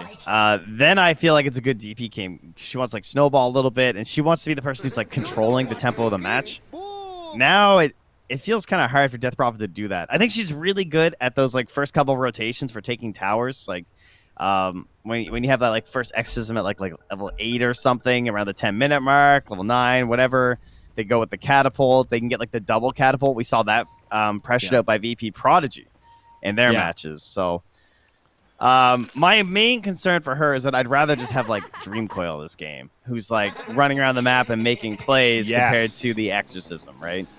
Yep, those heroes like Puck or some of your more... even like Lina, she feels so much less fragile. You go for a gank attempt, you drop the Laguna, you don't get the kill. No big deal. You win some, you lose some. With DP... how many games have we had where you're like, okay, if they don't get something with this DP ult, I think they're really in big trouble here. You know, she has this very clear set list that you have to follow, and it's hard to stray from that and still feel good about it in a lot of games. But the flip side, if you can't execute, god damn, is she good at taking over a game early. But Liquid not going to get... caught off guard with the first blood this time. Maybe it's going to go the other way. Taiga walks into the trap. He's got friends, though. It is actually going to be Liquid that'll initiate this. The aggressors. Where are you going? Taiga, low ground, now starting to walk away. I think Taiga might be the victim of the first blood, and yes, he will. Save, finding credit there, but now Mickey's in, and they get the counter kill. Save falls to Boxy, and Lil, you might be the second one to go. Fortune's End stops the retreat. An ambitious fairy fire usage. They're only going to get one bounty, though. So they lost first blood and only got one bounty with an alk lineup. They did get 2 kills. Not worth. I think that did favor VP Prodigy, actually. Yeah. I mean, the bounty rune's only like a 1.5 multiplier at level 1 anyway, so like it's good, but it's not like game losing. No. There are very few things at the initial creep spawn that is game losing. I don't know. I think like ultra kills and rampages are pretty game losing. When was the last time you saw an ultra kill as the creep spawn? It happens, but that's like a 1 out of 100 kind of thing. Well, you said there's not very many there. I'm just saying there are some things that happen. I would say 1% counts as not very many. How about snowballing your whole team onto a pillar? That's pretty game losing. Okay. That's happened. I have cast a game where that happened, yes. Well, to be fair, they then just snowball to the next creep wave, but still.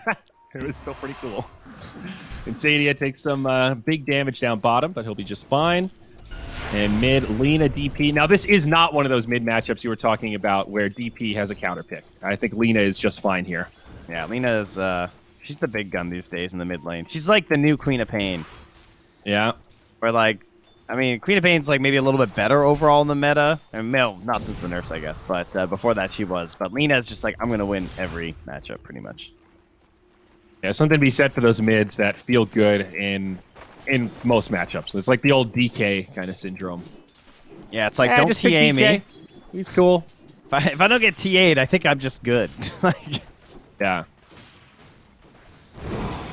So the safe lane Alchemist and a safe lane Void. What is the build for Alchemist these days? Is it still Radiance Manta? Is it Radiance right-click items? Yeah, it might be just Save up Radiance top. and other items. Better next Get time. another kill in favor of Liquid. Although it is like kind of a decent Manta game. I would say so. But I don't think you Manta anymore. I think that item's on the way out. Okay. Yeah, he's one of those heroes that has changed quite a bit. All the Alks I see still go Radiance, though. It still seems to be like the only really viable one. Yeah, I'm curious. Manta is definitely still doable. So Still waiting for the rise of the Fighting Alchemist again. Where's the Armlet first Alk? the armor Where is blink. Yeah, that was a good one. Head build. Mid looking pretty rough. 13-5 compared to 7-1. Down bottom, though, we'll see some initiation. That's going to be Insania in trouble. Lil needs one more. Not going to find it. Departed. Instead, it's going to be Taiga that goes down up top. Single-digit HP left for Insania. And, I mean, he's under the vision. He's got to be careful. They do see you, my friend. Level 2 now. Purifying Flames up. He's able to cancel that pull, though, with the help of that ward. Very well, or sorry, not pull, but stack, rather. Be careful, though. Lil's coming back and has the Fade Bolt.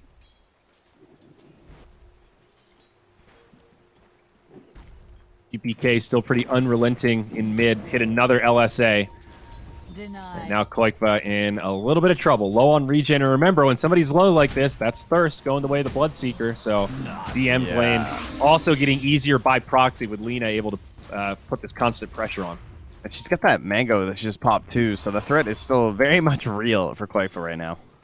He salves up, so that helps. Now in the bottom lane, a little more skirmish action. No Boy, kills. this Veil is actually going to be so good this game, assuming DM goes Veil. He's a Void and a Lean on his Radiant team. structures are fortified. That's like STP from so Boxy. much bonus magic damage. Yep. Spell damage. Yes, sorry, thank you. Bonus spell damage. I do the same thing. That's why I'm Yeah, I'm no, it's trying true. to drill it into my memory that that's not something I have to think about anymore. Yeah. Oh, Mickey hit by the silence. He's gone double bracer. Yeah, double Bracer Radiance. The Kunkka. The DK build. The no one DK, I guess, was like the first one to do it. What is DM gonna buy this game? Veil Yules. I think It's it's got really good. some items like do you just buy casual buckler and headdress? Looks that way. I definitely think he goes Veil Yules, though. I don't think he's gonna like go mech first. I mean, that was my thought, but that seems crazy. I didn't even want to say it. Taiga up top. Oh, gonna be close. The Satyr helping him out. Hadouken up in 4. Save gonna dive. This is gonna be close. What can I say? Nature loves me. Okay. Not that close You need after it. all. Easy dive. Impetus. Time is money. All right, they'll get, man, really just one bounty again? Gotta get on these guys, the Alk lineup. What's happening? Help them out. Well, I would say VP Prodigy prioritizing the runes. Look at save. He went in deep. That was also just perfectly timed. He killed that Earth Spirit just as runes came out, so that's probably a factor there at 5 minutes. Look at them bullying the lane that's behind here. Look at him bullying the mid, and LSA connects. There's the Laguna, and the Koikster is down. Easy rotation from save. And the tip to follow up. Ooh. Clive was like, yeah, you're so good, man. Wow, you enchanted me out of smoke. Well played. Where are you going? I think those are the tips that get in your head the most. You know, 'cause you're like, you're not even good. And that's what, like, you know, That's what makes the tip so good, yeah. you're triggers you to make a silly play moving forward because you're just a little bit on edge. right. Claps those More of gonna- attrition, dude. It builds up. I swear, Dota is mostly psychological warfare. Mickey down bottom. He'll have 20 seconds to think about things and recollect himself. Yeah, he got real ditched. Telekinesis into the blood right. Trent, this is 240 real damage. bad, buddy. It's Yes, 5-3. it's very 3K bad. net worth at 6.5 minutes. We've been sort of nonchalantly just talking about these kills, but this is like dire straits for Liquid at 6 minutes. You got an Alk team, and you're already behind by a pretty big chunk. Your mid's a disaster. Your off lane's Dyer's non-existent. middle tower is under attack. And He's- Alk is okay. He's actually going Greaves first on DM. All right. I knew. I'm looking why? at these items. Like, did he really buy these just to rush Veil? That doesn't make any sense. And then I was like, did Veil get changed? Does it have a different build-up that I forgot about? No, he wants mech. Lil in the mid lane, in pretty deep. Radiant's middle tower I think there's is much under hope at living attack. through this one, and that'll be a freebie for Koikba. I mean, it's fine. If anything, I'm kind of surprised he's not just going like Midas or something with how farmed he is. Like, jeez, he's at 3,700 gold. Okay, guys, relax. Oxy dies up top. Oh, boy, our observer's been on point. He's listening to us good. blather around here. He's catching every kill. Now Chrono comes out. Taiga in trouble. And I think he's going to go down as well. 7-4. Now nearly a 5K net worth lead. That mid-tier 1 tower's already fallen in favor of Virtus Pro Prodigy. And like you said, this Bloodseeker, he's not off lane. He's position 1 right now. I mean, this guy's farming up a storm. I mean, I'll say it's a very, very good Greaves game, but I could also see him just like going for it after. Like, I mean, isn't it also this weird dynamic? If you have a 9-minute mech, you're crazy unkillable. I mean, he's going to have, like, what, 13, 14-minute Greaves if this keeps up? So I agree with what you're saying, except here he's going to have Greaves +1 at a pretty epic timing regardless. So one thing that's really nice is that when they start falling below that HP, you get the 16 HP regen, and that's gonna be versus all this like really slow damage. And Mickey, ladies and gentlemen, that's Battlefield. Dyer's middle tower is under is he What a going to be game able to we're get having. it, though? Insania is going to fall. Now the Rupture comes out onto Mickey. He does pop the ultimate. He'll try to sustain some. The Silence is going to connect. Telekinesis Laguna. Mickey is down. Why the hell would he want a Battle Fury? I guess we'll hold that thought. His mid lane now, there's initiation. GPK, he's going to be in some trouble. Nice stun onto Koikba. That's going to make some space for him to get behind the towers. Now Epileptic Kid rotates. Taiga falls, and it's another botched fight for Liquid here in the mid. Radiant's bottom tower is under attack. I mean, does Radiance or Battle Fury make a huge difference if you're not going Manta anyway? All right, let's think about this for a second. So the Battle Fury, it gives you a little extra regen. That's one of the advantages. I guess the Battle Fury does let you farm faster if you're not going to buy any items to synergize with Radiance at all. If it's just a Radiance as a farming tool, Yeah. I guess Battle Fury is just cheaper, right? It also actually functions with your acid spray, and you know, That's the AoE damage and everything. It has a better benefits. build-up, I guess. So in a game where you're struggling, you know, you can buy these individual pieces instead of having to pool gold for a relic. That's a small advantage. I think it's not a huge difference. Okay. Dyer's middle tower How much is under cheaper is attack. Battle Fury than Radiance? Is it pretty comparable? Radiant's bottom tower It's like is under attack. 1,000 cheaper. 1,000 cheaper, almost exactly. Yeah, 4,100 compared to 5,100. Boxy dies down bottom. Easy dive. And up top now, a chase onto Epileptic Kid. Are they going to be able to find this kill? Time walk on cooldown, but there's the mech. DM comes in with the save. And now the turn onto Koikba, perhaps. He has been ruptured, but he'll stand his ground. Spirit Siphon, pretty good here. Epileptic Kid back for more. Epileptic Kid does have a Midas, by the way, but there's the Chrono, setting it up for the Bloodseeker and GPK. Koikba's down man. again. Now, this combo with the Oracle is great, but it is relying on Oracle being level 6 to have that false promise. This will be a 3-0 massacre in the top lane. GPK rolling. 5-0-3. He's gonna have Greaves. They're like done. He's gonna have like 11-minute Greaves on DM. I mean, that's absurd. And the worst part is he didn't go the Radiance, so now they're gonna have. I was Radiant thinking the bonus structures HP are was just fortified. gonna be nice, but now they're gonna have the bonus armor when they stop dropping low too, or start dropping low as well. Yeah.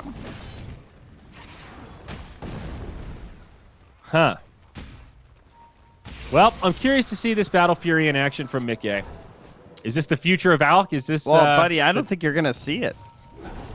I think he'll... If we're gambling on that, I think he will buy Battle Fury Sure, before he'll the game buy ends. it. Is he ever gonna get to right-click anyone with it though?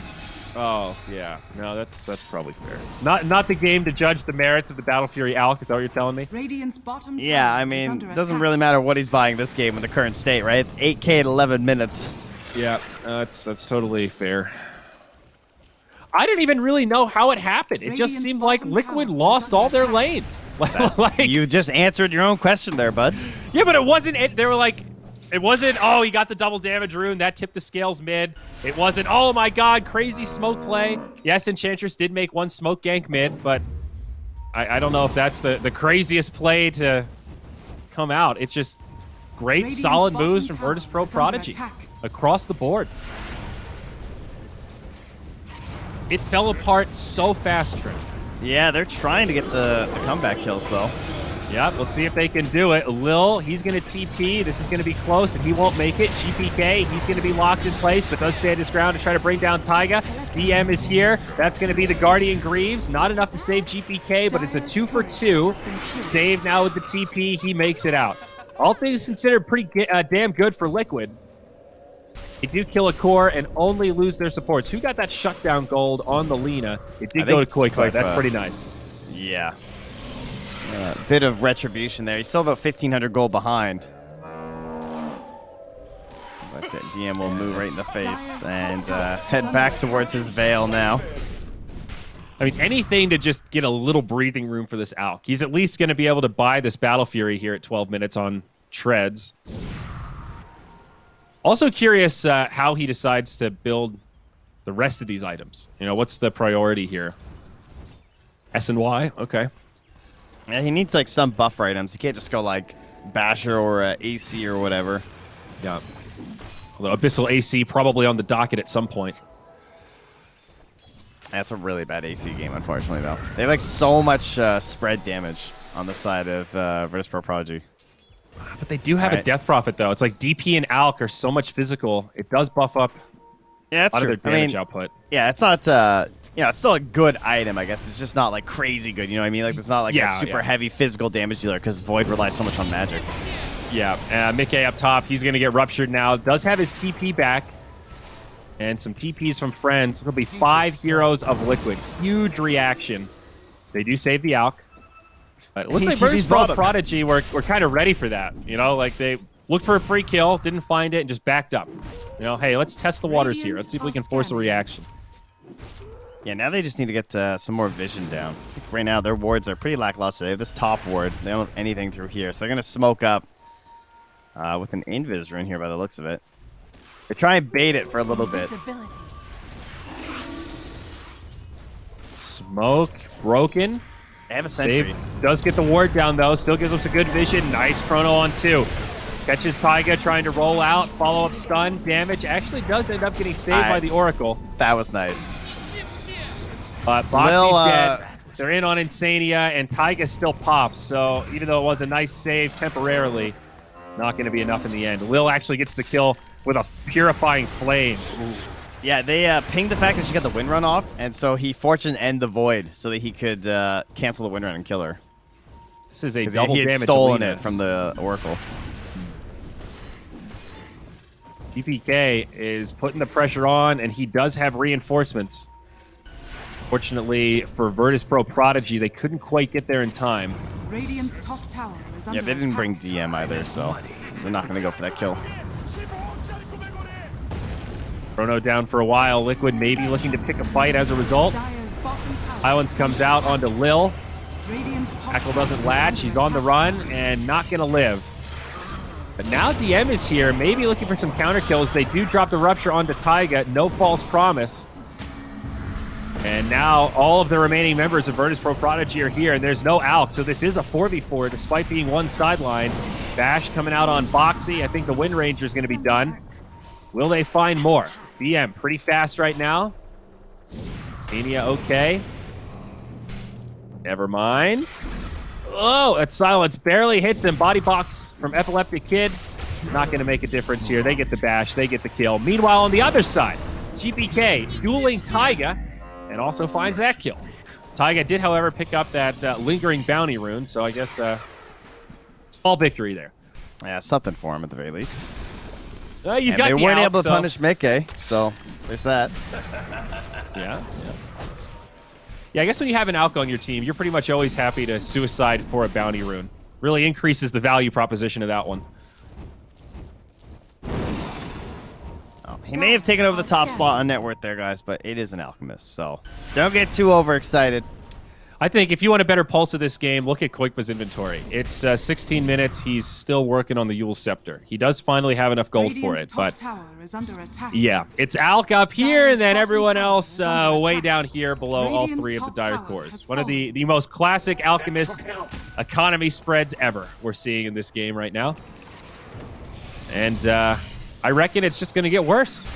Yeah, and they've again they have Taiga playing the core Dire's once more. bottom Foxy tower is is the under support attack. this game, so it is the core Earth Spirit that we were looking forward to. But he wound up in a lane matchup where Boxy was Radiant's rotating out, and then middle he was kind tower of is stuck under versus a attack. void, Dire's as well as bottom Ench tower creep. is So under not attack. a fantastic start for the hero.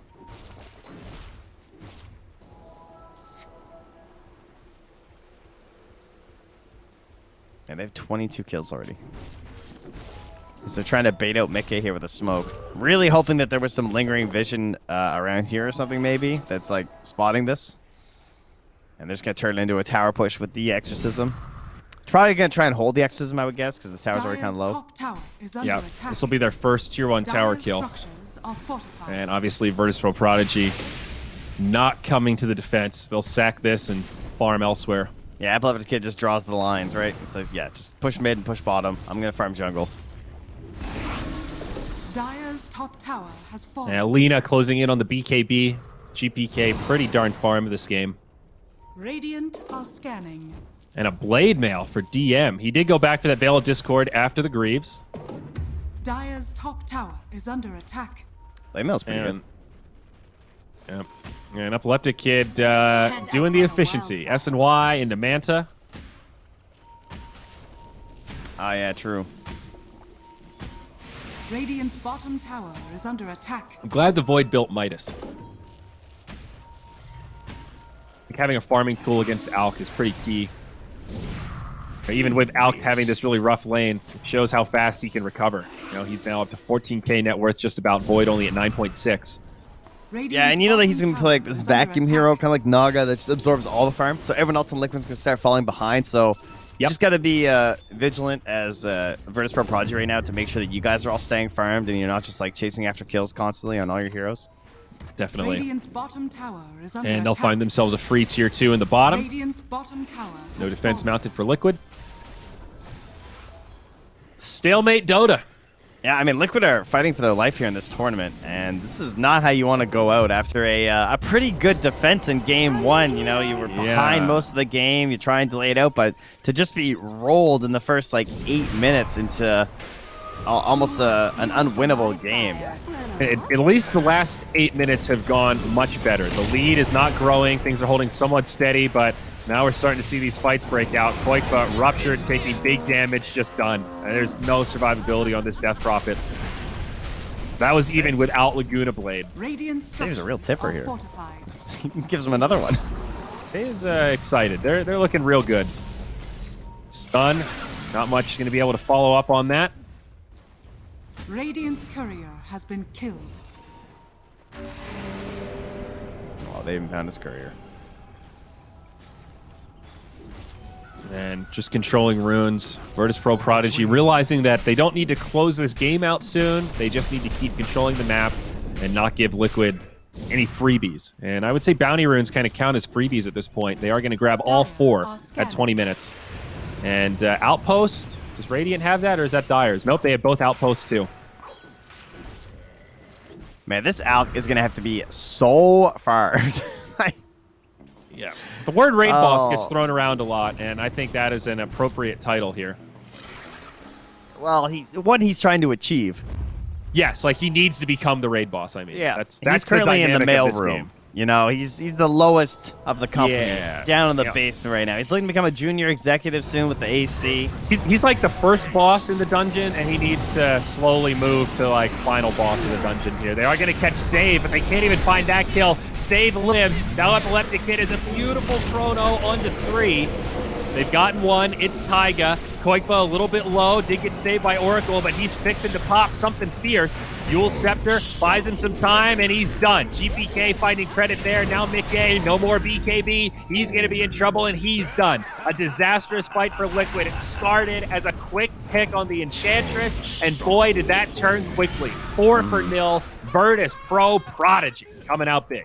That sustain was just too much, right? Like you saw, like they kind of backed up a little because, like, okay, whoa, this, you know, there was a good face edict on the Alchemist during the Chrono, as well as the ulti onto the Death Prophet. So you're thinking, like, okay, we're actually not doing a lot of damage right now. They back up, they Greaves, they have the End Shield popping in the back lines. They have a Glimmer even from Lil to help things out. Just nice and slowly killing down that Alch. And look at this, Trent. They're going to reward themselves with a nice, fresh Roshan. Aegis. Yeah, it's good. It's looking like... Well, Boxy's going Meteor Hammer. I like that. Well, I like Meteor Hammer. I don't know if it changes much here, but...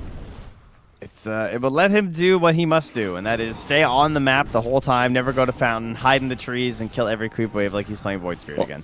And I guess, like, support Wind Ranger, you could make a case for Meteor Hammer, right? Shackle's a long enough stun duration that you can chain the two of them very easily. Yeah, it's fine. It's I think the main benefit, again, is the staying on the map, and, like, never going home thing. Oh, you're right, but still, it's not the craziest hero to buy a Meteor Hammer. Oh, that's fine. We've had a couple games of it.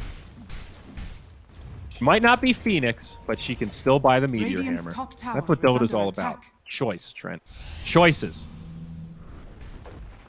Some choices. Not whatever you want to build, though. You know. Radiant's top tower That's unranked, and even then, people still get mad. Oh, that's a puppy, Trent. Okay.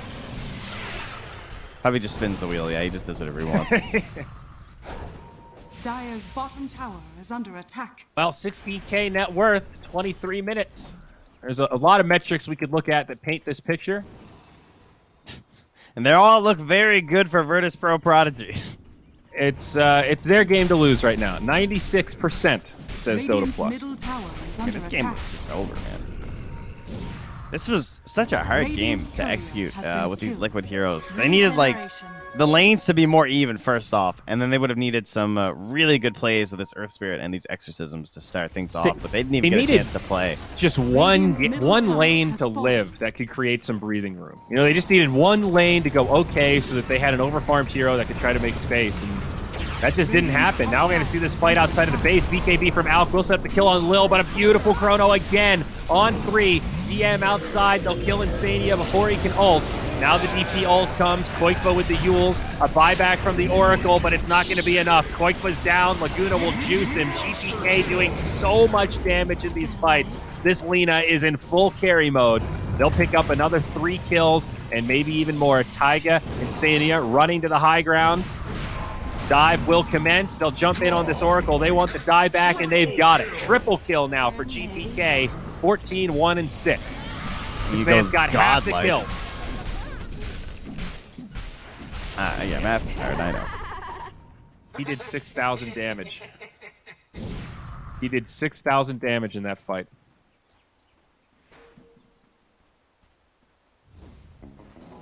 Lina is a very impressive hero when she gets ahead like this.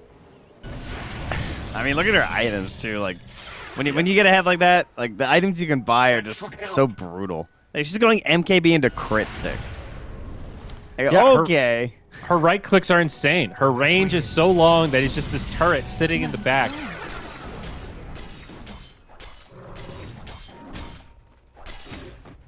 And I'm sure he'll go for the Fiery Souls stack here at level 20. So that's when the real right-clicking begins for Lina. Taiga, whoa! They see him there. Oh, the uphill miss. He's actually going to live. I mean, they can still see him. Save, now stunned up. We've seen this before. The Enchantress, not an easy target to bring down. Has a stick, but no support inbound. They're getting close. They get there in time. They can't even kill the 5. Bakad Matatag, indeed. Yikes.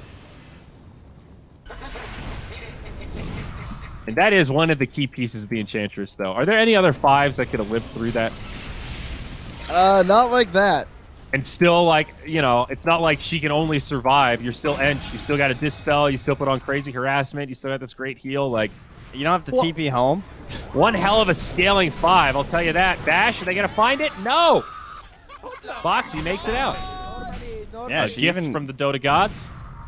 Yeah, she got the dispel too, I'm pretty sure, obviously. So she was getting her hits in.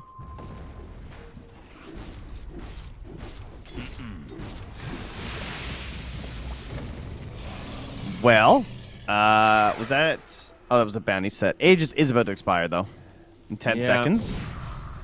I don't know how much that really matters. So, what's our next series today? I think it's OG somebody. OG somebody. Maybe that NAVI squad? I think it's OG Navi. Yes, it is. OG Navi for elimination.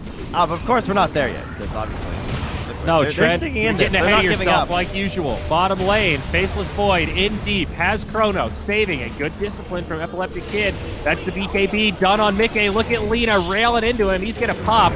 Taiga drops, Mickey falls, and Koikma dies simultaneously. What beautiful choreography from Virtus Pro Prodigy. They could make a music video out of that. That's it. GG. Liquid eliminated in round 2 of the lower bracket. Here, Dota Pit EU CIS Season 3. It's going to be VP Prodigy. Then move on to the next round.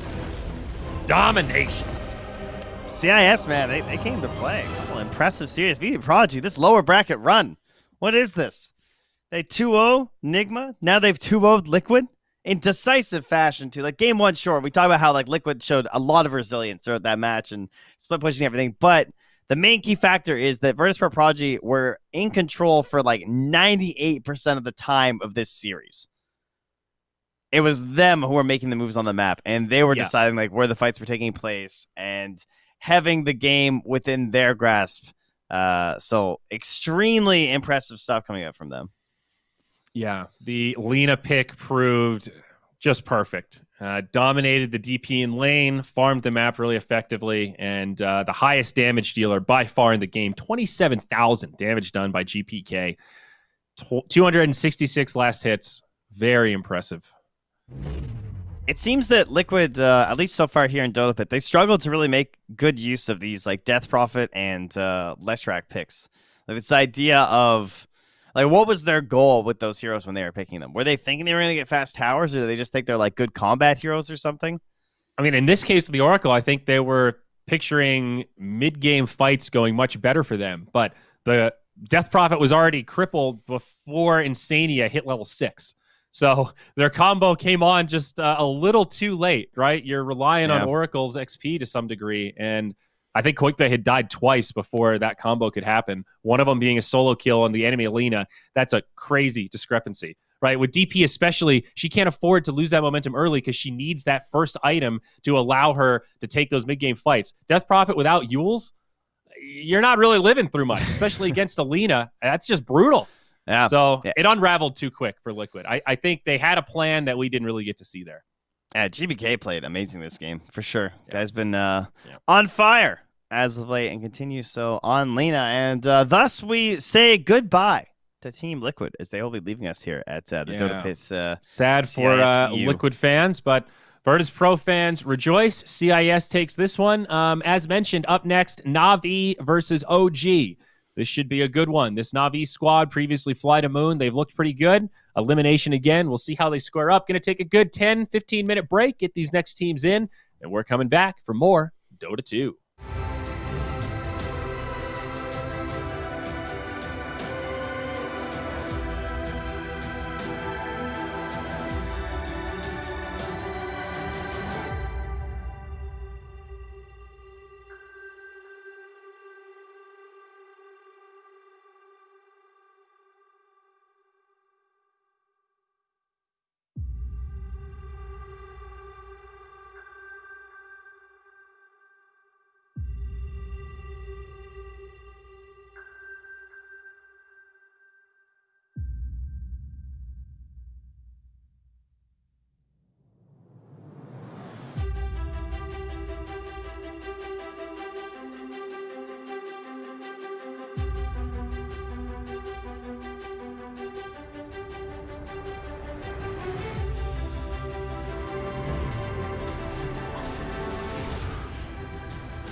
slaves.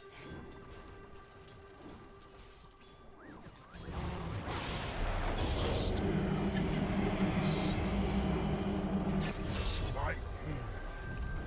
I got something to show me double damage. Where are you going?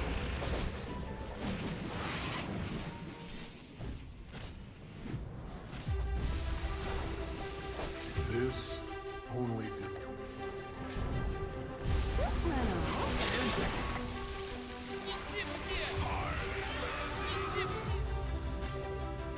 Dire's top tower is under attack. My arrow eyes.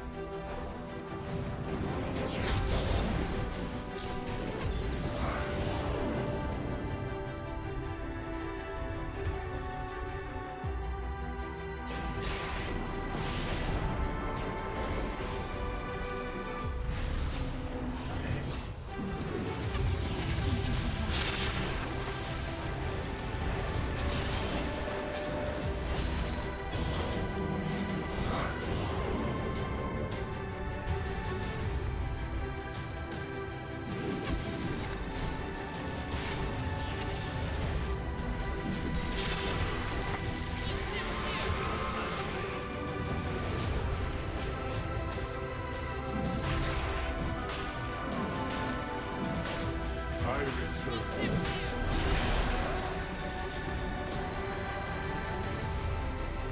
Silence is broken.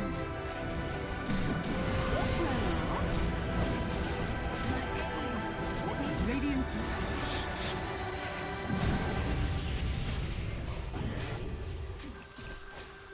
This will open.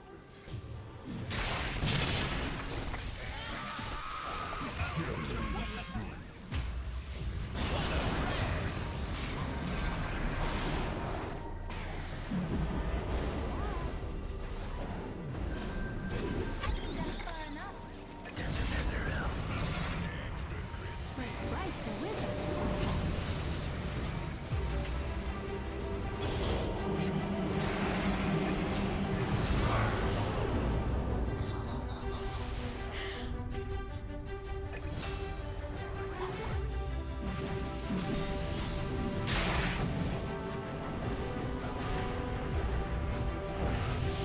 Where are you going?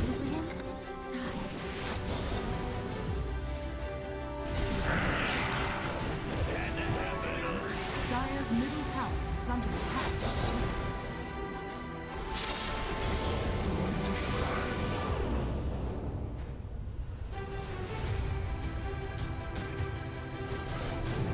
Dire's middle tower is under attack.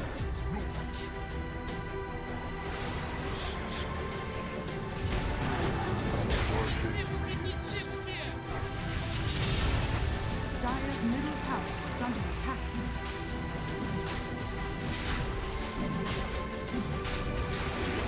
Roshan has fallen to the dark. Dire's middle tower is under attack.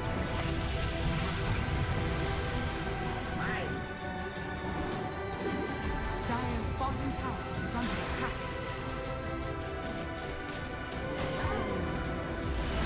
Radiant's middle barracks has fallen. Come on, sprites.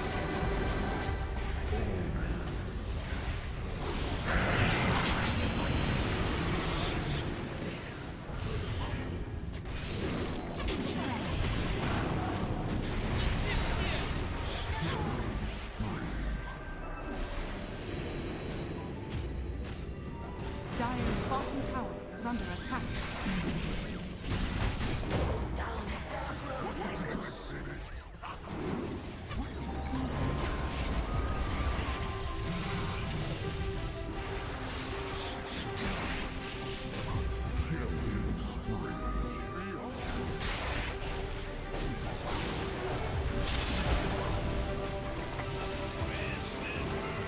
Middle tower is under attack.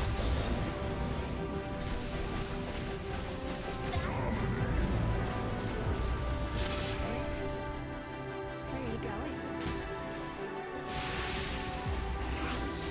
First love, not spirit. There's Andy to my heart. I'd say you got the shaft.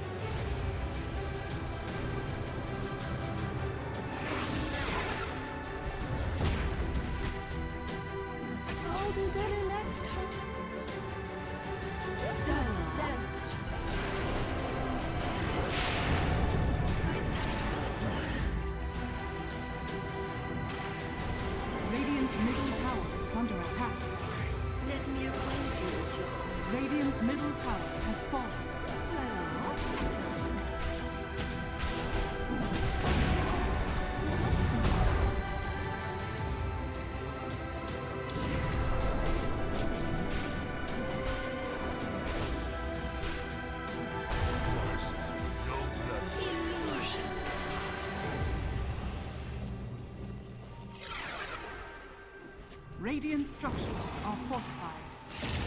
Dire's middle tower is under attack. Dire's structures are fortified.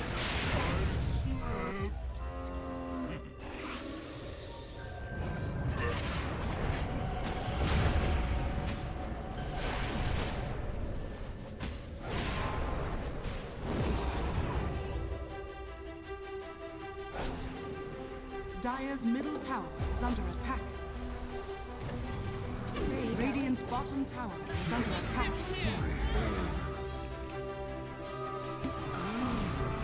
Radiant's bottom tower has fallen. Dire's middle tower is under attack.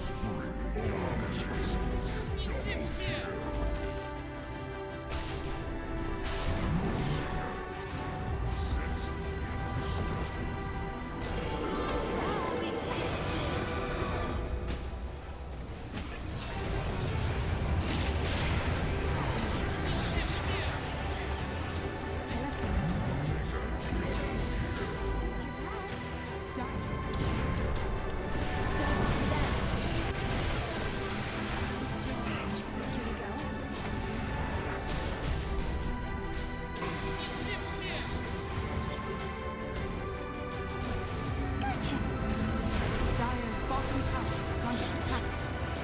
Radiant's top tower is under attack.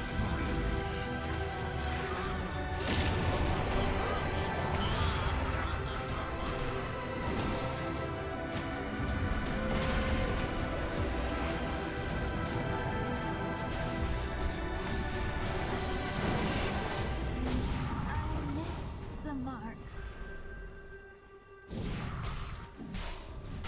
Yes, bounty.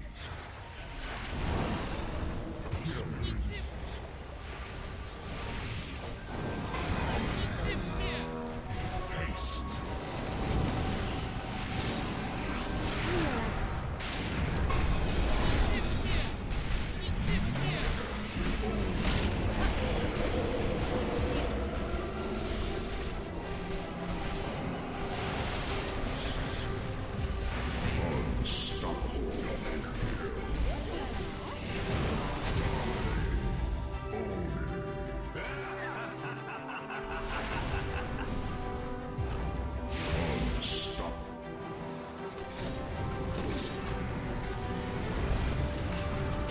Radiant's top tower is under attack.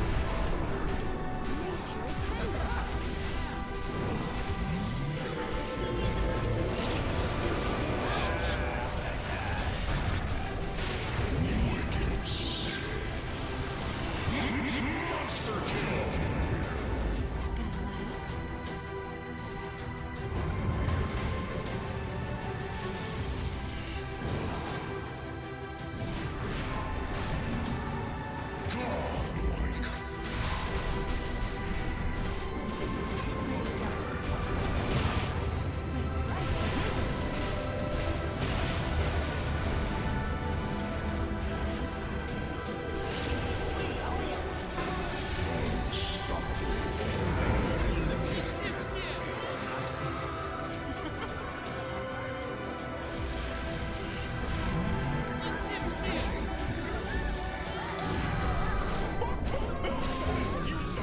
Radiant's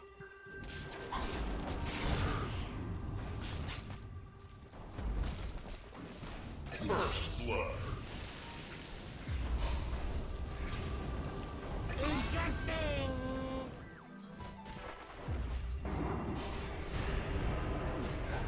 I return to my temple.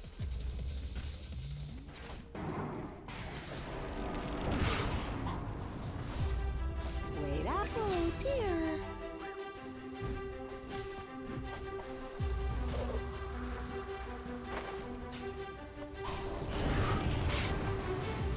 Bury me with my flames.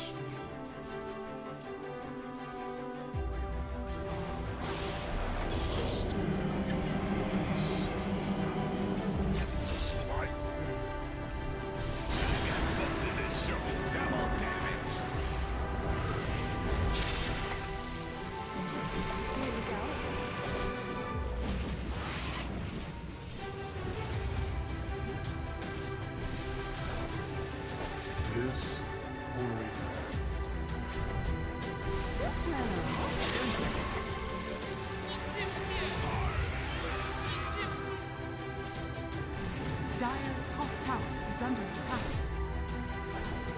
My arrow eyes.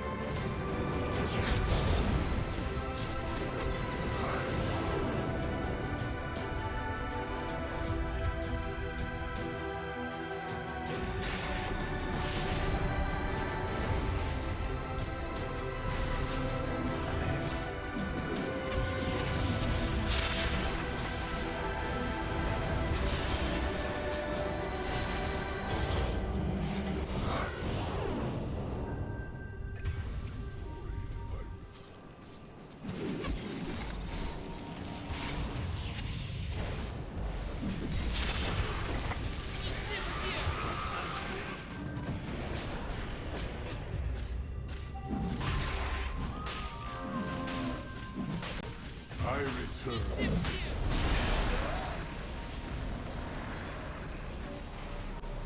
The silence is broken. My aim. Radiant's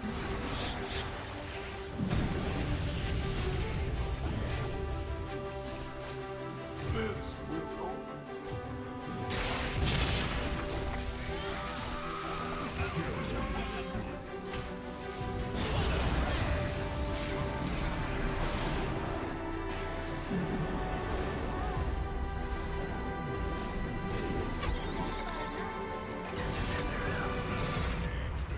My sprites are with us.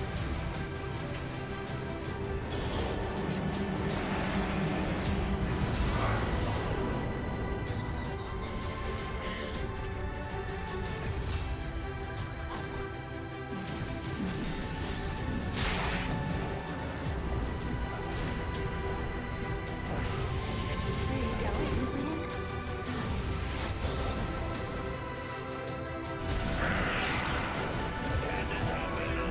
Dire's middle tower is under attack.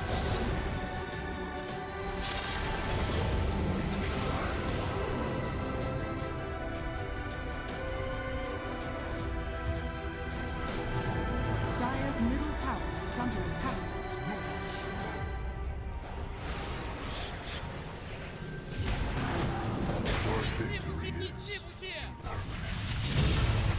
Dire's middle tower. Hey, look at you. Yeah, I'm talking to you right there. That person sitting at their computer waiting patiently for this next series to start. You did it. You made it through that 15-minute break, and now we've got the next epic elimination series ready to rock and roll. Trent, it's Navi versus OG. Could you be more excited? I could not. Did that work? That that was good? close. You were right Yeah, there. I A almost said little it. more practice. VP Prodigy, they've secured themselves a spot in the lower bracket round 3. And, well, Alliance Secret, that's that upper bracket finals. Going to see that coming up later today. I believe that's our 3rd series. And then it will go into the lower bracket round 3 elimination. So first up, Navi versus OG. I like this bracket. Straightforward. 8 teams, double elim, no group stage, not an ounce of fat to trim off this thing, Trent. And we are still missing our friend Thompson. You know, had a son. Yeah. Sorry, I had a daughter. Top son, top daughter, I believe. So That's good. he's out. He's looking after her. You know, meeting his brand new baby. So congratulations to him and his partner. Inquiry. Do we Yes. know how long he's out for? Did he announce the time period that he's taking a break, or is it just I do kind not of believe so. open-ended? But I Okay. mean, it was like last week. So Oh, I know. But I it's like, think he's safely out for this tournament. oh, for sure. I just mean more. Yeah. Is it like, is it a month? Is it a couple of weeks? Is he taking like 6 months off? I don't know how they do things in Finland when it comes to, parents and being around. Oh, and I'm stuff. sure they got So, some nice social programs. If I had to guess. Yeah. But- So that's why I'm curious. Like, are we going to go a full year without Thompson here? Is he just going full-time dad mode? No, I don't think so. Okay. Got to keep that competitive edge going. The You know, thirst plus, will kick in. the fact that there are a lot of online matches, I'm sure is going to help a lot in that sense. Oh, right. Yeah. You can probably be a dad and play remotely. Yeah, you can take a couple hours off, assuming you have a little bit of family help happening. Yeah, there. So, it's that whole going on LAN thing that tends to present some big time issues. So, okay, who do we have here for OG then? Worth going over. Today we've got No Tail, Mid One, Seb, Saksa, and Sachka. Sachka is currently just tagged up as Socks. So now we'll his probably refer to jersey him as says that. Socks, so I think I'm going to call him Socks. Yeah, well, I think Sachka is one of those words that is harder to pronounce than most people would like. So he's, you just keep shortening it. You do the Seb. You go from effing mad to I should just be Seb. What's this mad stuff? So Sachka's slowly going down that road. What's his real name? Is he gonna? I can't even pronounce it. No idea. Yeah. Oh, all right. Never mind then. Nice Redact try. it. I tried. Clockwork first pick for OG though. And we witnessed the Navi games yesterday, correct? Versus Team Secret when they got sent down. We had the Yapsor double DK. Yep. That was something else. VTune, they tried the VTune PL and they tried the VTune Chaos Knight yesterday. Yeah, that series was weird too because they were very mirrored games. But this was the MO for Navi. They first picked Venge in both games, and they went Void Spirit both games also. They did also get to play Chaos Knight in the first match, and that whole series went disastrously. Secret rolled it in 2 games, both of them less than 24 minutes. So why are they forcing this Venge that looked so horrendous in both games versus Secret? I still don't know. I know you're going to say it right now. Like, are they thinking Drow Ranger? And there it is. They were. Secret took it from them last time. I mean, I guess. What do you mean you guys? That's exactly what happened. 2 games in a row. They first picked Venge, and then Secret went, okay, well, it seems like you might want Drow. I guess we'll just pick it. Thanks. Yeah, but both times they went Venge, they went ET, and then they didn't pick the Drow. Was it second phase both games? Yes. Oh, they went. shit. It was first picked Venge, then they picked ET, and then they picked Void Spirit both games instead of the Drow. Whereas instead this time they were the 4th overall pick, so they get to see Clock, then Venge, then ET, then Drow. Oh. So yeah, I don't know what the deal is. I don't quite get it either. Then I guess they really didn't want like 2 picks versus the Drow last time. I don't know. Either way, I like this better at the very least. If you're gonna pick the Venge, at least just go all in on the Drow right away. Yeah, maybe go for those additional heroes like the Drow and the SF that we saw before. At that same token, though, it's like Navi have done this how many games in a row now? So this is pretty obvious, right? We know that they like to open Venge. It's pretty conventional logic. They want to go for Drow Ranger, and OG has already taken 2 heroes that seem pretty good here. Clockwork, pretty damn good at isolating Venge and Drow. Elder Titan, very good at delaying pushes. That's what Drow Ranger likes to do. Good at disrupting fights. If I were OG, I'd be feeling pretty comfortable right now. There is a little bit of like goes both ways kind of stuff happening though, right? Because you have swaps out of the cogs. You have the ability to just like if you get on the offensive versus ET, he just dies, right? Like Drow can just right click you down so quickly. You're not gonna have time to like spirit her and stomp. Mm-hmm. I guess you're right. Yeah, it's not perfect. Spectre ban. Do OG play Arc Warden? Actually, I haven't actually gotten to see any of their games. I haven't seen any of their games with this current roster. They've been since we've been on the other watching side of the bracket, so we haven't gotten to cast them. Trent, I want to ask you about a carry matchup here. Slark versus Drow Ranger. Is that as favored for Slark as I think it is? You get to deal with the silence.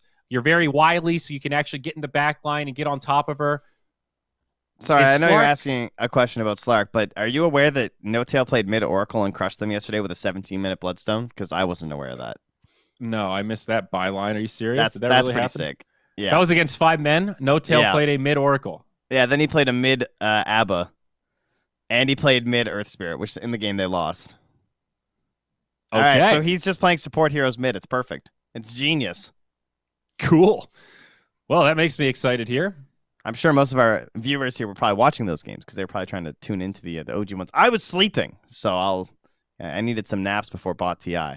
But now I'm caught up, guys. Back to my very important question here.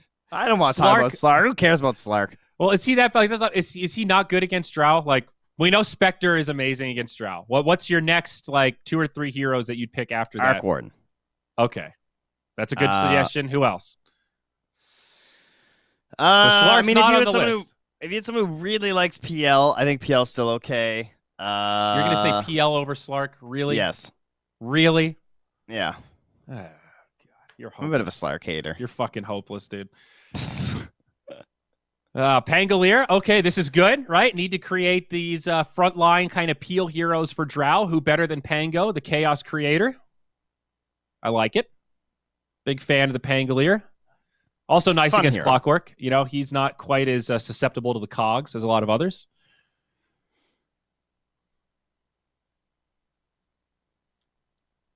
Could they core one of these two heroes? They probably will. This is probably like some like no-tail ET. You think it's a mid ET? Yeah. Yeah. And a I 3 think I would probably Clockwork? take like Grim or something. Sure. Rubik is also looking okay versus the Pango as well as just the Venge. Is core ET worth it when you're not against Meepo? Isn't he just like straight up better as a support or a 3? I just want to remind you that they played mid Oracle. I just to be clear here, bud. Yeah, but you know, Oracle's got burst damage or something. I don't know. I'd have to see the game to really speak about it coherently, but they 10th picked Lena and then still just put mid Oracle. All right. Well, now I don't. That's I don't what wanna they did. Be rude here, but it was a little bit of a mismatch. I mean, it's OG versus 5 men. 5 men performed fairly well. I'm pretty sure they took games off Fly to Moon. Oh, actually, wait. Did they get 3-0 by Fly to Moon? They got 2-0 by Fly to Moon. It's not the craziest mismatch ever, but I'm just saying, like, the fact that OG feel comfortable doing all that experimental stuff and that they're still winning with it, I think that maybe speaks to some of the mismatch. Now, outside of the carry matchups that we were discussing, Zeus is also very high on the list in terms of like heroes I want versus Drow. I think Zeus is fantastic. Is it the big time burst damage, the vision game? It's both. All the above? Yeah, exactly. It's this idea of just weakening her, but then giving that vision for the someone to target her down and get rid of that aura. Yeah. I guess finding her in team fights is half the battle, so that's a fair point. Okay. Some damage now. Obviously, synergy with the natural order. So, probably a 4 Pango. I guess it could be a 3, but likely to pick up a core here if you're Navi. Yeah, I think 4 Pango sounds pretty good. Actually, so looking for an off laner. And never mind. They pick up Chen. We talked about this hero a lot yesterday. First pick that we've seen in the games we've cast of the mighty Chen. That makes me think they're going to like SF or DK last or something. Something really 5-manny, death ball. Let's just push quick, play fast. Or Meepo. Chen Meepo. Still really There's good. no way they pick Meepo into Elder Titan. Especially OG Elder Titan. That would be, dare I say, the stupidest thing that they could do here, Trent. I would agree with that. I'm just listing Chen heroes. And a Zeus, too. Chen is my block of... I take his aura and I just instantly think of the heroes that are busted with it. And to me, it's like DK and Meepo. Because the way that it amps the regen for the ransack. But yes, you are correct. It is completely pointless this game. Sorry, I was just listing some Chen heroes, my friend. Hey, I got to take my opportunities to get pokes in when I get it. That's good. Yeah, you better grab them. Fuck! Oh, they picked sorry. me out. What's that, bud? Oh, is that Slark I see? Or are you just some dipshit? That was the last that definitely hero doesn't look like Slark. I wanted to see them pick right here. Damn it. When analysts look good. ... Darn. Well, all right. Well, it is a good pick. I can't bash on it too hard, but Trent, you did call it. A good hero versus Drow Ranger. He's got a gap closer.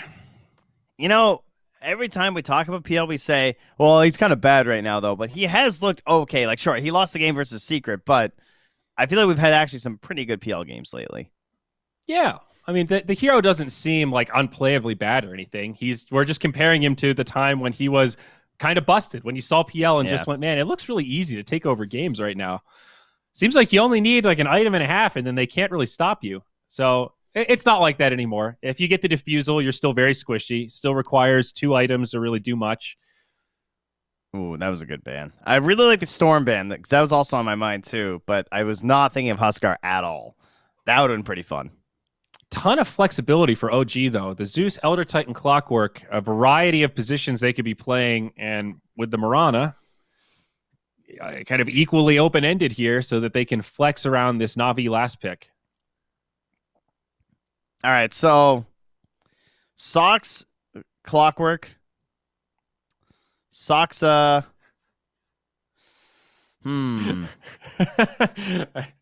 You thought you had it figured out, did you? I thought I did, and then I just really don't think they're going to give no-tail to Zeus. I feel like it's like a point of pride that they don't want to. I think it's mid Mirana. I think it's going to be support Zeus.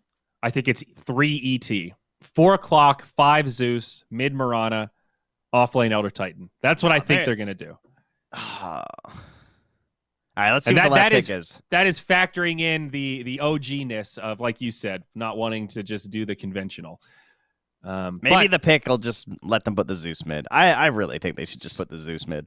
So what do you think? DK, is that a safe one here? They could Death Prophet also if they want push. Something else to synergize with the Drow Chen.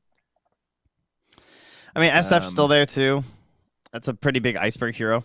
Isn't that like he's like master tier SF? Actually, you're right. That is a big iceberg hero. And it could be a good game for that 15 talent. It's the Ember. Oh. Ember into PL. He was still left in. Nice. That's pretty good. So something to break up the map. Oh, thank goodness. They at least gave no-tail to Zeus. That's definitely the play. Okay, so mid one takes the PL. He's playing safe lane. Zeus is playing mid, or no-tail's playing mid on the Zeus. It is a Soxa Mirana, a Sox Clockwork, which means it will be Seb playing the Elder Titan. So I got that one right. Mm-hmm. Yeah, I think the support Mirana is pretty nice versus the Chen. Just gives you the value of the arrow into the creeps. You can rotate around, kind of like how the Chen likes to in the early game. You can match those rotations. I love it when the support Miranas get those deep wards and start sniping couriers. It's like so free on that hero. I mean, we saw YapzOr sniping couriers on support DK, so surely, no excuses, Mirana players. Yeah. You got 3 leaps. Yeah, definitely. I like this OG lineup, though. It does seem pretty well-rounded in terms of team fight, pretty solid lanes. Their late game should be fine with PL Zeus. I don't know how to rate this Chen. You keep telling me that he's pretty good and teams just aren't prioritizing him, but I'm nervous. I'm excited to see what Roger does here, but like Chen, Venge, you think the support duo is going to be enough for Navi? I think it's a bit of a hard game for Chen. Because I think these OG supports are going to have a much better time. Clockwork, Potom versus Venge Chen. Sounds pretty rough for the Venge. The problem that I foresee is their initiation is relatively weak on the side of Navi, to the point where it feels like their best form of initiation. Like, they have Ember, sure. Like, that can work when he's snowballing and everything. But, like, let's say the game's, like, kind of even at 15 minutes. They're going to rely on this, like, tower pressure being pushed in. And they have really good ways of clearing out these Chen creeps. Like, they have the Zeus Lightning. They have the Mirana between all her damage. Even just, like, stomps, like, push back the heroes. The arrow is so good, especially in the early levels, too. When you don't have that many creeps to begin with, just deleting one out of the fight is a game changer.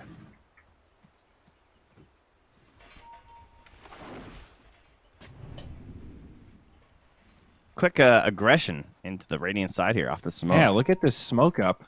Sox leading the charge. No reward, though, but still going to be smoked up for a while. Don't look like they're going to find anyone. Navi split the other way. V-Tune very safe down bottom.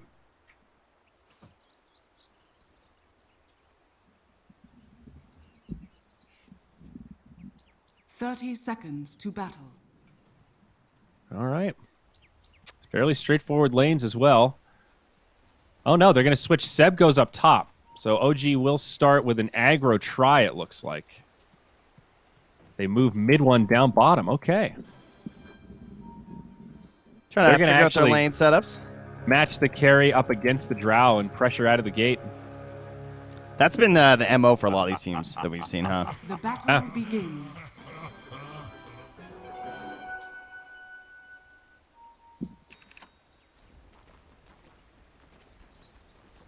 Pangolier, picked up by General. So it is going to be that core Pango, not the 4 that we were thinking about in the draft. Yeah, I mean, once they got the Chen, we kind of knew, yeah. Yep. Benefits to the core Pango, the earlier tankability items, and potentially the earlier Blink, too. Yep. The core Pango can scale a little bit, too, if the game goes on long enough. You can pick up a Basher, Diffusal, that kind of stuff. Arrow down bottom. Oh, my gosh. This Drow is going to be in big trouble. V-Tune. He's actually going to survive thanks to the counter stun from Always Want to Fly. That was a sick arrow, though, over the tree line. That cost them a lot. I mean, they have a salve and Always Want to Fly, but for one arrow, that was a crazy amount of damage. And they pull Roger back down immediately. So it is going to be this forced try-on-try. And normally the Chen, that's going to be the team that'll have the advantage in terms of getting the lane matchups they want. But in this case, it's going to be Na'Vi completely reacting to OG. I mean, this is kind of okay, though, because this was the problem we saw last time with the core ET, though, was that he wound up in a 1v1, and he didn't really bully as much as he might have hoped. Like, Seb is just, like, holding the creep wave, and I think this is kind of good for a Pango.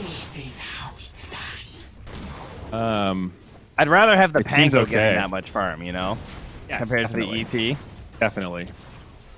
Although, at the same time, the ET Aghanims is this crazy power spike that... You know, getting that quickly does open him up to do a lot more in team fights. So maybe it's a little more even than like first thought, you know, because I would kind of agree. I just think it's easier to execute with Pango. I think ET is a lot less reliable. Especially if they think about how he is to like wade through to right-click everyone through like the Chen army and like the Pango roll and stuff. Until he has the Aghanim Scepter, it's going to be tough. Well, OG make an adaptation now. They're actually going to TP the PL top.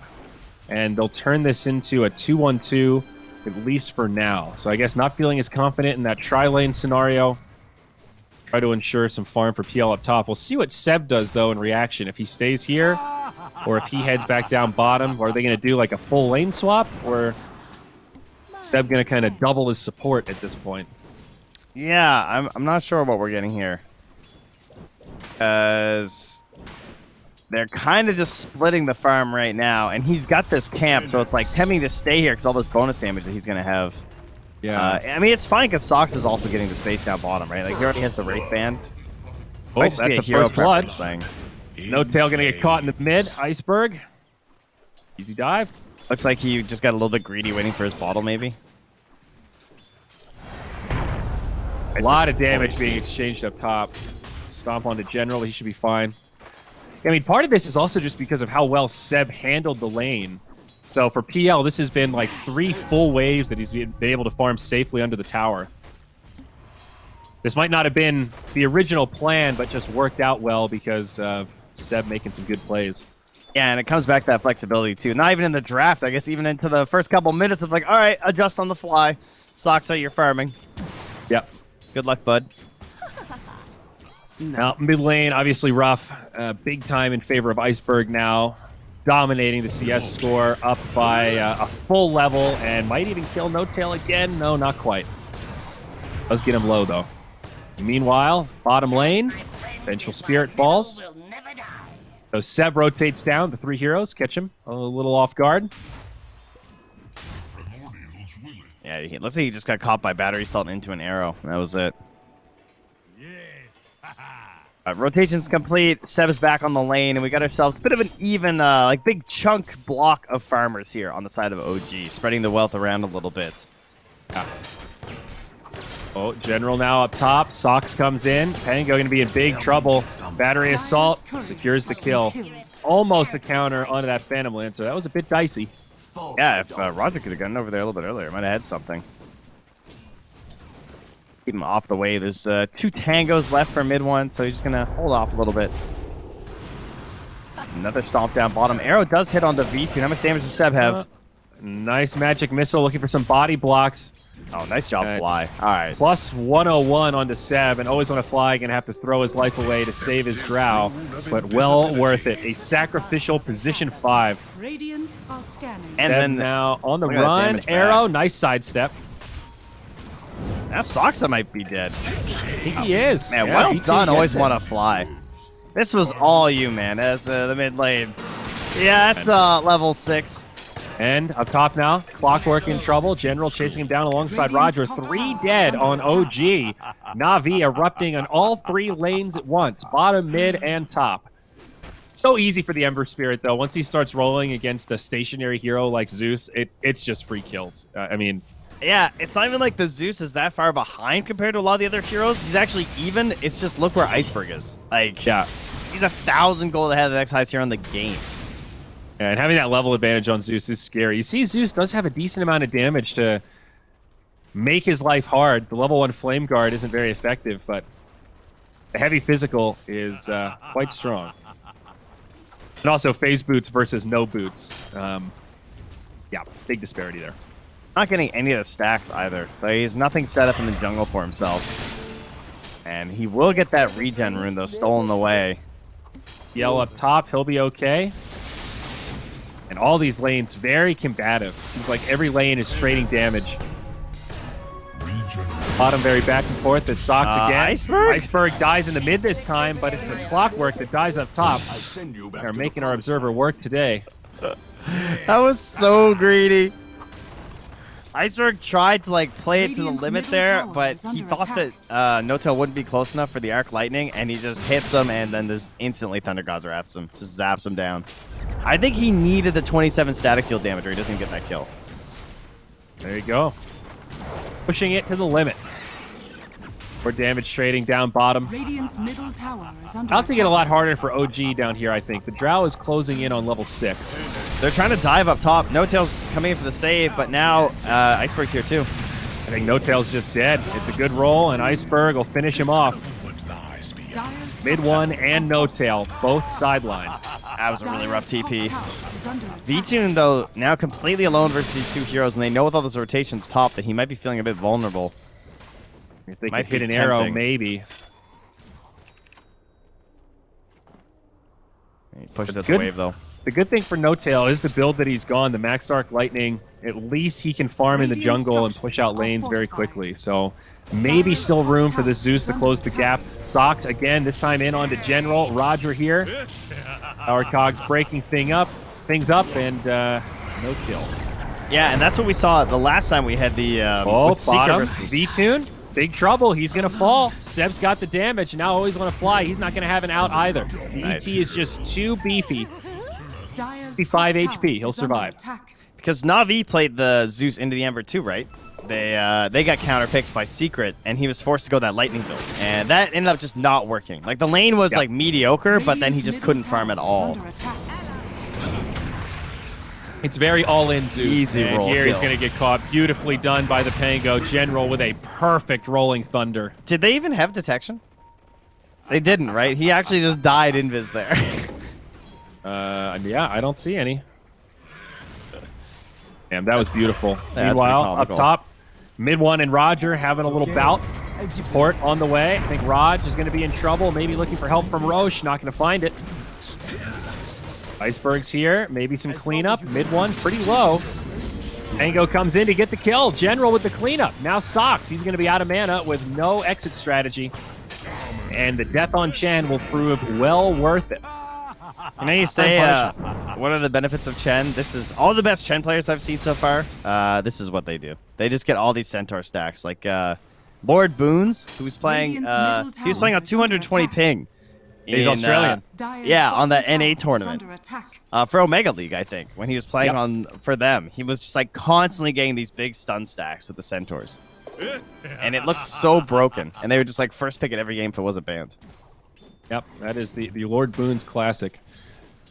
One of those players, you see how good he is playing through ping. You wonder, man, if that guy didn't have ping, he might actually be really, really good. Yeah. He's still hitting clutch stuns, even with a 0.2 second delay. Dire's top tower is I under don't attack. think they're coming back for this tower up top, unless they're going to rotate Yeah. a hell of a lot of heroes. Turning into a pretty sizable lead for Na'Vi now.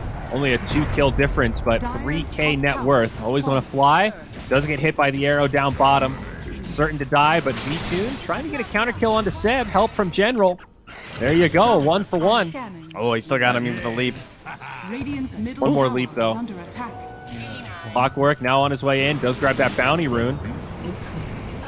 It's like OG going to secure most of the runes here, but still a fight. Breaking out down bottom. Arrow did hit General, but the chase onto Sox. Iceberg going to find that one. Radiant's middle tower That arrow is was under almost attack. helpful. It made it so the general didn't waste his ulti. I think he was starting to charge it up to help kill Sox, but wasn't even necessary. So 1 rune picked up for Na'Vi. 3-1. Mid lane, dive in onto the Zeus. Iceberg survives through the Thunder God's Wrath. Radiant's Moonlight middle tower Shadow. is under attack. And also the all heal from Chen. Shot forward, connects only on creeps. Now OG looking for some sort of a counter kill there, but not going to find it. Now they might rotate onto Roger. Look out, Raj. They're coming. Oh, not the Centaur Centaur army. son. That's a lot of Centaurs, buddy. Okay. Let's sack one of them. Dire's bottom tower is under attack. A worthy sacrifice. Yeah, he's got a troll on the side, too. What's So. the cooldown? 12 seconds, and the hero's stun duration is 3. Or, pardon me, 2. And you have 4 Centaurs. Yeah, that's a pretty good CC chain. Yeah. Now he's the net as well. You got a leading stun now. If you do it right, that's like 8 seconds of lockdown, and then you've got magic missile that you can throw on top. Searing chains. Smoke up now from Navi. The aggression continues. Right into the jungle. They find the PL. Chains out on mid one. And they'll also find Socks. Mid one did not have Doppelganger. Just now comes up as Socks will fall. And they'll try to chase down mid one. They need a little bit more of the Fire Remnant. Not enough. Iceberg does indeed secure the kill.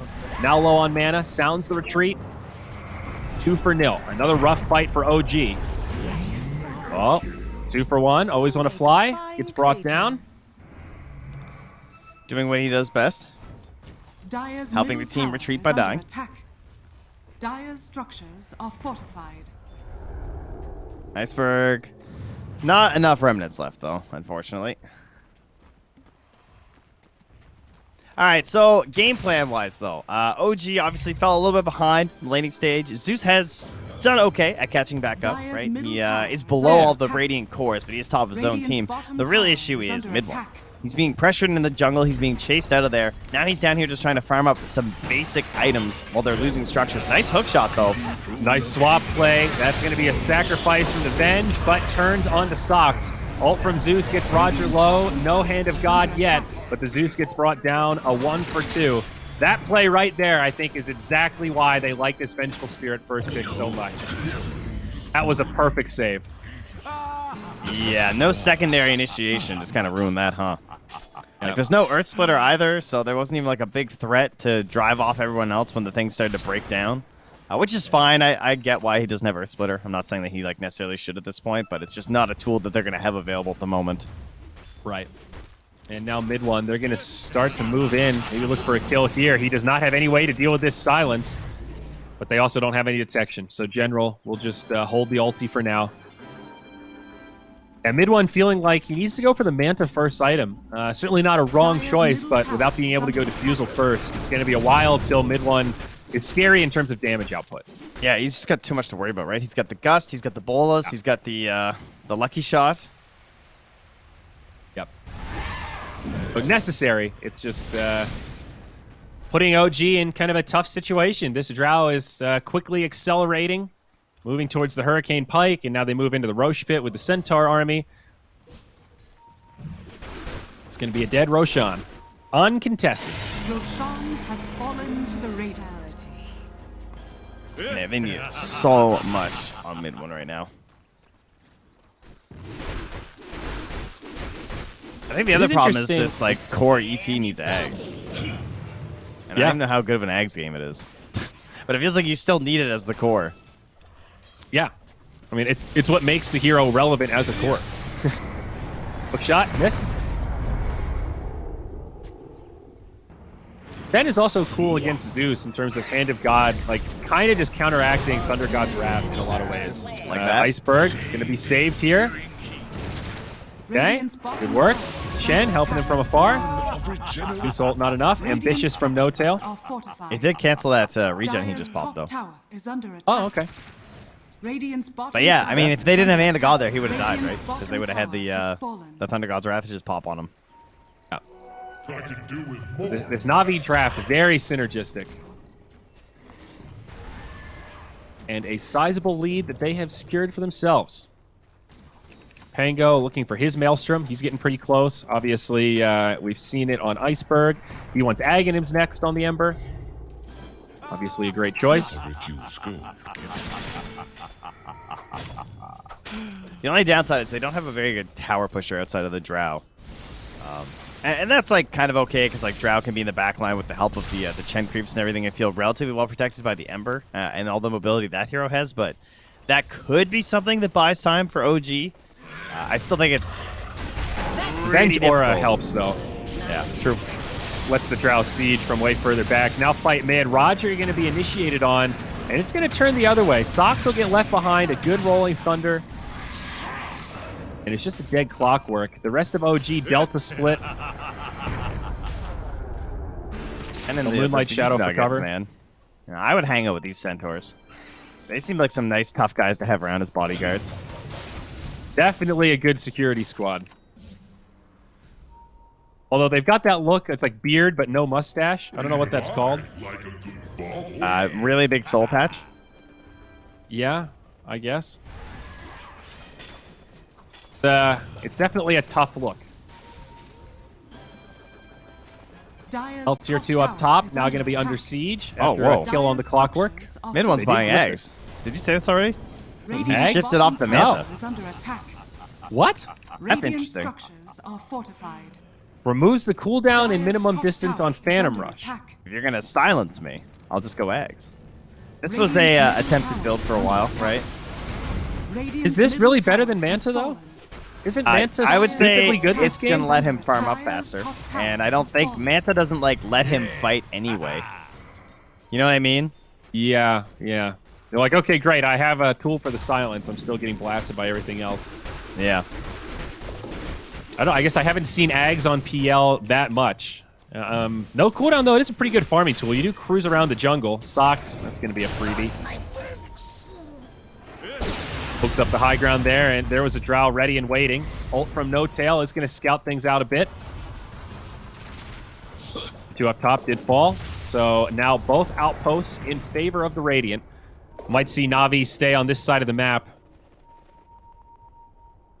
Cover up the outpost there. Well, the Ags is almost done, so excited to see how this will work for mid one. I think it's just going to be a tool to get him to Manta Diffusal. Yeah. Yeah, maybe he can use it to like escape a few times. I'm not sure what kind of shenanigans are still left with the Aghanims. We don't get to see it anymore, but there used to be all Dire's kinds of middle tricks you could tower is do under attack. to like abuse the movement speed. But were you like cancel attacks or something? Scanning. Yeah, you could like use it to move to like areas that weren't within your attack range and Dire's stuff. middle tower is under attack. Okay. Yeah, that sounds pretty busted. Shadows take us. I think most of those got patched. Got in. They are going to find the Chen. Disarm, though, from General. He's going to hop forward. They still kill Roger. A lot of burst damage. Light on detection. Navi again. They've got no detection but this sentry that's already down. There's a good defensive ward there from OG. Gonna cast them up in that area. Age is gone in 15 seconds. See if Navi want to stick around, but might get dicey. Everyone's here with the Zags. Maybe he can clean up the back line. Sock's going to go down. General with another good ultimate. Catches the Mirana on this weird spot. Back and forth. Perma-stun. Take time to get out. Yeah, I don't know if the Ags is going to save him here. Let's see it. Buyback now from the Clockwork. All 5 alive for Navi. All heal from Chen. That'll help a little bit. Always want to fly turns. He might just throw the body and ensure a safe getaway for the rest of Navi. OG still looking to chase? No. Not going to What was cross the that? river. The buyback on Clockwork, death on Mirana, exchange for Avenge death. Not great. Yep. A 1 for 2, but now the PL. Oh, that's a blunder. Mistake. Oh, no. Mid one hangs around too long. Remember, he's still completely susceptible to the silence, so he has to play a lot more cautiously if the Drow could be around like that. One wonder- silence and you're done. Where he thought they went. That was almost question, but yes, I don't know. It's just unfair. Yeah, because They- he just got Navi never bulleted really into backed up. Yeah, he got bulleted into silence and just died. I wonder if he thought they were like going back to the triangle or something, or like the Must bounty. have. Maybe the bounties. He thought they were like going straight that way, and he'd have that enough space for that wave. Yeah, that was pretty hard punish though. That's scary. That fight now pretty rough for OG. And Drow, getting to the point, she's got Hurricane Pike. She's lucked out and found the Grove Bow. And we've got this maxed out Venjora on top of that. So V-Tune's attack range is actually goofy right now. He's almost at 1,000 attack range. Like 990. Yeah, Out of my Yeah. way. that's pretty good. Yeah. Hook shot. On always want to fly. Okay. Free pick off 9 there. of their 14 kills. Oh, they're going for it, though. Moonlight Shadow again. Having issues with detection. Another silence does connect on the mid one, but they can't see him. There's the dust. And now mid one's going to die. Yeah, there's that lack of Manta. Arrow comes in, does actually connect. Thunder God's Wrath sets the kill on General. Big kill for Socks. OG might continue to press. It is a 4-on-3. A big fight for OG. Sad that they lose their PL. That's a big casualty, but finally at least shut down General. 600 gold for that. My fight recaps are completely bugging out. It keeps putting skulls on people that did not die. I don't know about yours. I'll have to pay closer attention, but I don't think so. Mine says that the entirety of the Radiant died. No, I did not have that. That's the wishful thinking. I don't know. My recaps are very OG biased or something. Ice Frog special or something. They will retake the top outposts. Obviously, they are not able to capture the enemy one, as OG have not taken is under attack. the bottom tower yet, as that's really the only place where you might expect it to happen. Smoking into the triangle. They want to find mid one. I think Navi trying to really capitalize on this window where they can punish the Phantom Lancer, and they find him again. Doppelganger into silence. Good night. Put to rest. Shut down. Those are 3 very painful deaths. He's like not even getting to play Dota. Yep. I'm starting to feel bad for mid one at this point. Well, next Roche, a minute away. That'll probably be the deciding factor for Navi's high ground as Sox gets multi-shotted down to hell. Yeah, that's multi-shot for you. Drow's nice and farmed. She hits hard. Roger has gone off the wagon of the Centaurs. He has the budget army. It's the JV squad coming out here. We got Potato. We got the Alpha. It's all auras. Whoa! Iceberg, kind of low, but healed up by Chen. Nice silence on 2. Drow gets him low, and now General goes rolling in. They want the Zeus, and they'll find it. Now Seb going to be the next target. Tango finds another great spot on the high ground.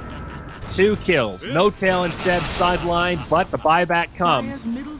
Moonlight Shadow, always on a fly with a great sidestep, but General does get clipped. No follow-up. Dust from Roger. They want more. A dieback on No Tail would be big, and he's done.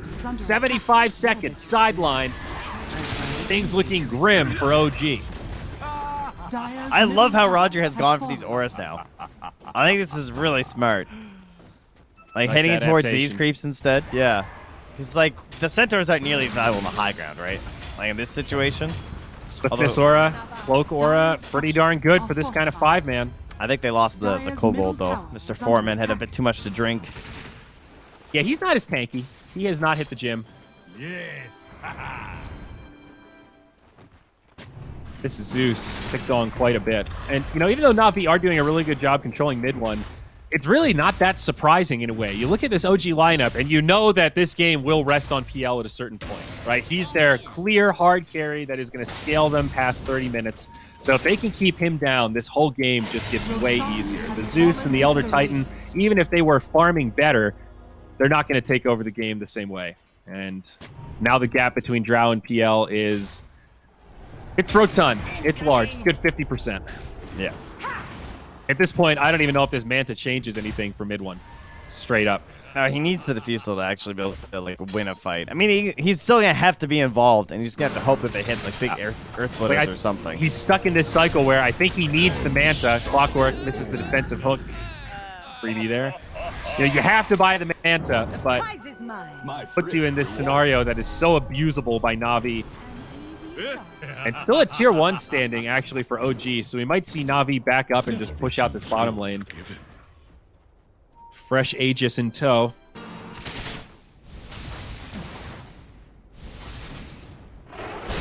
OG fans quite upset right now, though. I see a few of them in Twitch chat. I hear they have some fans. It's okay, guys. It's game 1. It's just game 1 of an elimination series. Nothing to be worried about. No pressure. They'll do it for Thompson. You know, they'll do it for the new member of the OG family. You know, nothing like putting a little pressure on yourself. Going down Dire's middle 0-1 in a tower is best of under 3 attack. elimination series. You know, pressure makes diamonds. Wow. Yeah. There you go. That's deep. You guys just want to be sedimentary rocks your whole life? Wait, Huh? look at the range on the Drow, though. That's what Dire's makes middle this so tower goofy. has That was fallen. a straight free tier 3 tower. That's as free as they come. Arrow. Uh-oh. Oh my god. Powers me. If only, man, that's too bad they can't even go on that though. They have like no tools to punish. They really don't, but But it looked nice. it is. Going fishing. Now the BKB is flying out for Drow. Now things. Good. She needed some more Very items.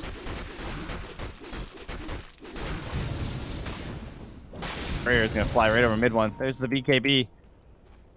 The BKB. Would have been an all right grab to try and kill. Hey, dude, Shen's going Aghanims. Is that still lets you get ancient creeps? Yes. Oh, and you also get a maximum, like another level of Hand of God, so it's twofold.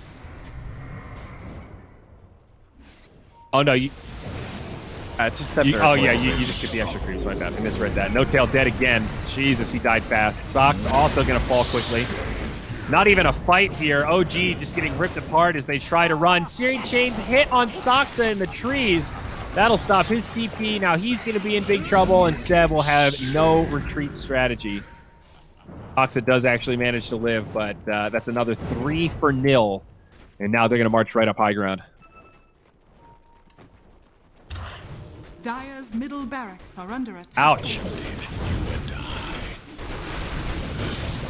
Yeah, what's the Anybody home? what's the big ancient creep you're hoping for with Shen? That arrow almost hit bottom, dude. Dire's middle barracks. Iceberg nearly died here. He's going to clean it up, though. He's killing PL. Mid one's stuck. He's burning. He's burning. He's done. That was so close to working. Iceberg is soloing too, though. Meanwhile, the top barracks falling apart. So I Dire's top tower. think OG might be taking a little strat sesh right here. Nice jukes from Soxa.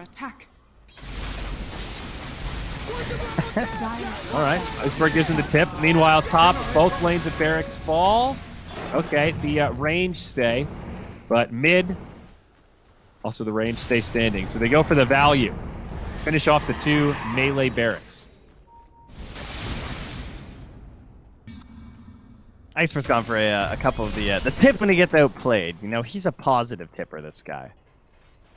Not tipping people who he kills. You know, he tipped No Tail when he blasts them down to the mid for the solo kill. And he tipped does Socks that. on the escape. Hey, man, that was actually a really great play tip. Here's the tip. That's how I read that, Mike. Yeah. It's Hey, like if I you could give deserve you this. in-game gold, I would. Okay, maybe not.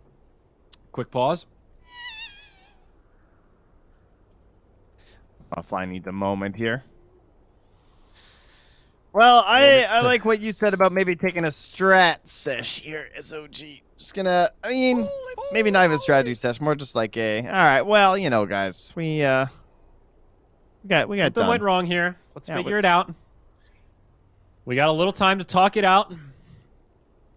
I mean, I would guess this has got to be like a 96%, something like that. Oh, 97. Okay. I think if there's anything to look back on this game, it's just like they ran into lane issues and they didn't have a clear like core that can help make moves. It's like Zeus is ready to fulfill the end of the kill and everything, but he's not really the guy who rotates and like initiates. And then they had 2 half initiate. They had 3 half initiators. They had Clockwork, Marana, and ET. And it's like if Clock can hit every hook shot perfectly, sure, that can work in a game, but not versus Hand of God and Swap, as well as mobile heroes like Pango and Earth Spirits or Ember Spirits. So the clock we're getting picked this early means that it's not going to be able to be a reliable initiator. Yeah. I think it also shows that this Ember was really a great 10th pick. Navi reading this draft of like, you know, if we just take a couple really mobile cores, I think OG is going to struggle to deal with that. And then they get this Pango Ember Spirit, and it feels like the Zeus is almost a non-factor in a lot of these situations. Yeah, I mean, OG were them yesterday, right? Like, Yeah. yesterday they picked PL Zeus, and they got Ember. Now they Yep. were like, oh, hey, I played this game before. I want to be the Ember this time. It was a lot more fun, I'm sure, for the winning team. Now, mind you, Seeker Yeah. did it in 21 minutes. So, no, they're still catching up. Well, yeah. It's orders of magnitude. The Elder Titan is getting close to the Aghanims, though, and that will be big for OG. Beb looking for a stomp. They popped the Thunder God's Wrath, and some reinforcements coming. Do they have detection? Oh, get him Take a out. guess. He's got the eggs. General. Get him home. All right. Well, Navi are having big time detection issues, though, man. What is with this? This vent had some open slots here, even. Get some dust, buddy. Popping them all, I'm sure. Okay, there you go. Now he buys the dust. He flew out 2 clarities instead, Trent. I don't know.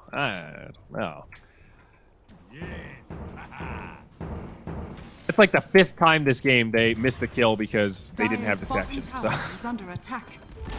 Ruin of Dire's bottom tower. Yeah, I'll has figure it fallen. out. I'm sure it's fine. I mean, we're at the game state Dire's point where it bottom doesn't tower really is under matter, attack. but All right. we're trying to get to secret levels here, Trent. So we never get to see the granite gold, like ever.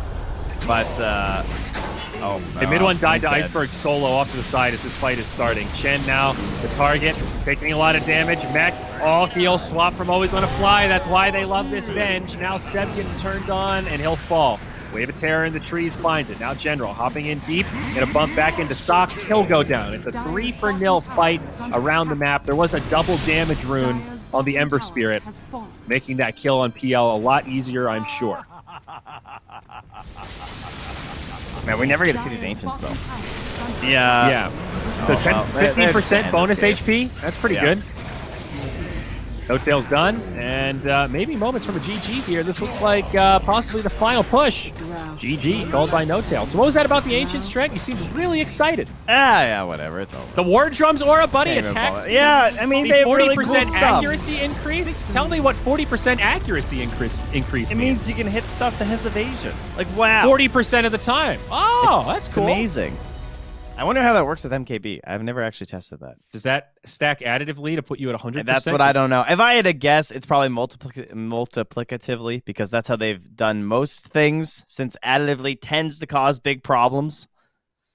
Tends right? to, keyword. As yeah. OG love to abuse with their damage reduction. Yeah. You know, Yeah. that's kind of how they got there. Cooldown reduction was the same way. Additively, not so good.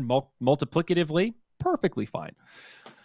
Well, a very tough game for OG. Another one that felt like it started falling apart pretty early on. Iceberg had a very standout performance, 12-1 and 14, ahead from the very beginning of the laning phase, and one of the driving forces that opened up that game for Navi so much so early on.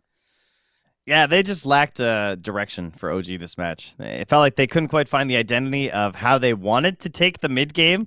The only thing they knew is that mid one had to farm up into Manta Diffusal somehow at a decent timing. But then the question of just like, all right, well, where on the map are we defending? And like, how can we stop this train of the Chen? Like, I thought they might have the defense versus the creeps to do it, but they were so far behind, and Iceberg was so far ahead that the wall of the Chen creeps wasn't necessarily as important as the fact that Iceberg could just like dive through them all, and any attempts of initiation to try and punish VTune were met by good swaps from Always Wanna Fly. And shout out to Always Wanna Fly, because his 2 games yesterday were rather abysmal on the Venge, and this already looks like he made up for those. Yeah, I was going to say that exactly. That game made me believe in the potential of the Vengeful Spirit. Also, look at the KDA across Navi. Always Wanna Fly died 9 times. OG only got 15 kills. And there's this dynamic when you're only killing the position 5, you factor in Chen had 2 deaths as well. 11 of their 15 kills were on supports. Those deaths really don't matter that much in the grand scheme of things. And another dynamic that made this game tough for Do you want OG. to guess how much gold he lost from dying? Say again? Do you want to guess how much gold he lost from dying on Always Wanna Fly? 700. 158. That's it? He was that good at managing his item buyouts? I actually don't know how that's possible. That seems insane. You spend all of your unreliable gold before you die. But, jeez. The only other people who did that were like Iceberg, who died once, and General, who died twice. They had like 40 and 86. Like, what? Wow. That seems stupidly low. All right, well done. It's sus, but either way, we're going to take a break. Game number 2. After this, elimination. OG needs a win here to stay alive in Dota Pit. We'll see if they can do it after this break.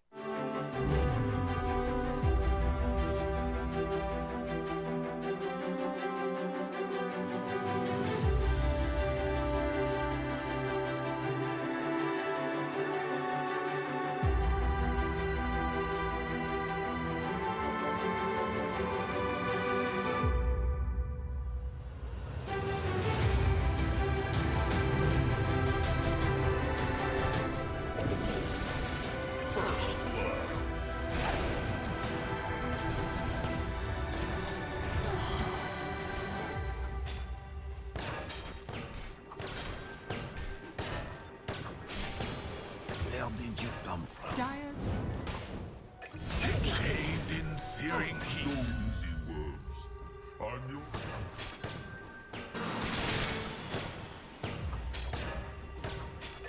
never refuse school. Radiant's middle tower is under attack.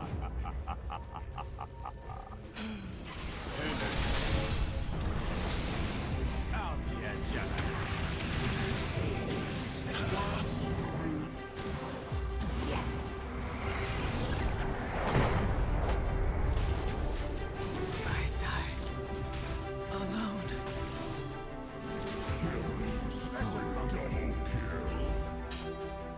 Radiant's middle tower is under attack.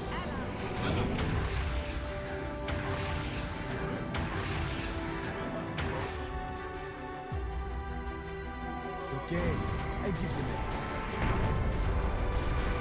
My maker. As long as you don't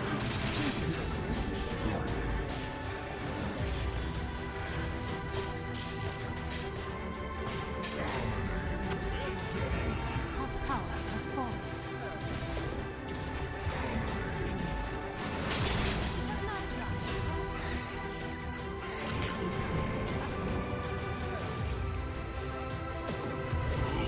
Dire's top tower is under attack.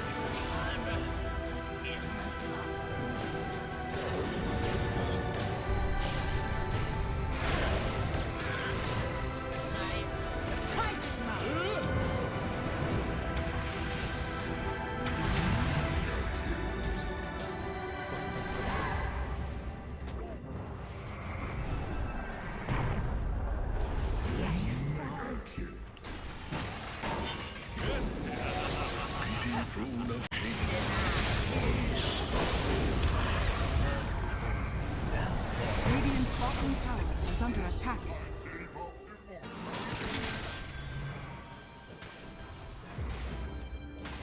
Behold.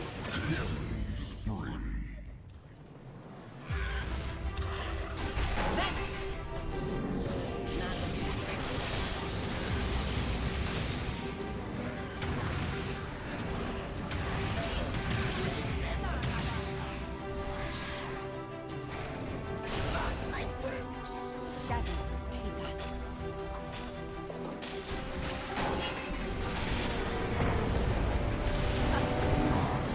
Dire's middle.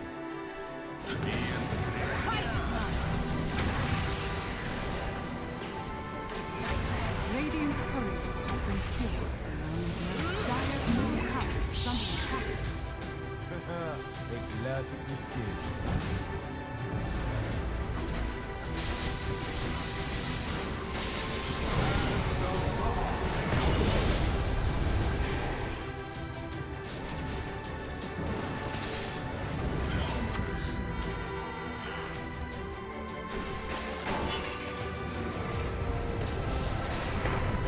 Release my reflection.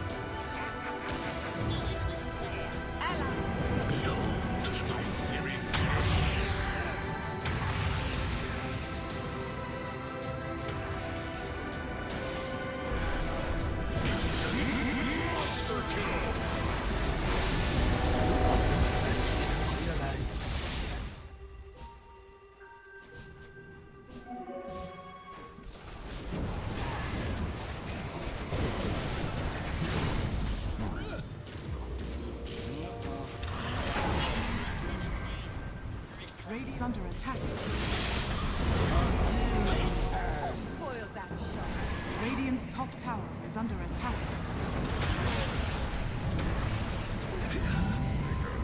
Shadows take us.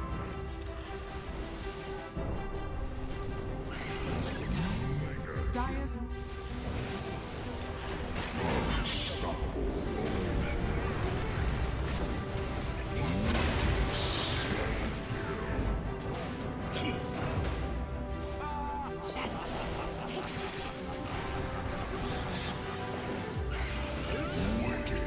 are under attack.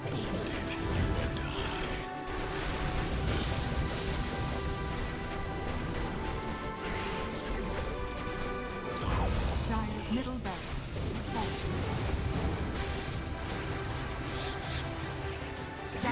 tower is under attack.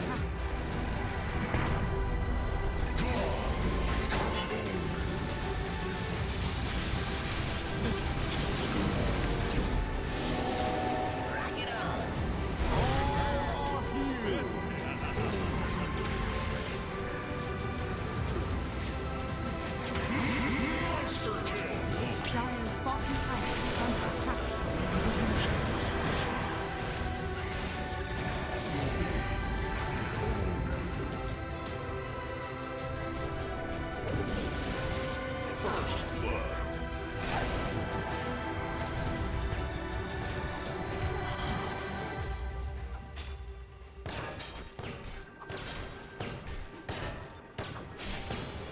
Where did you come from? Dire's Shaved in searing heat. Easy words. On your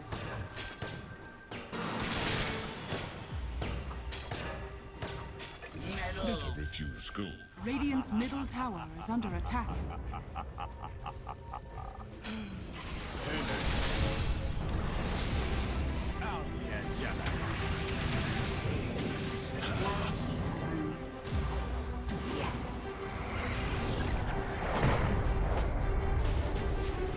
I die alone.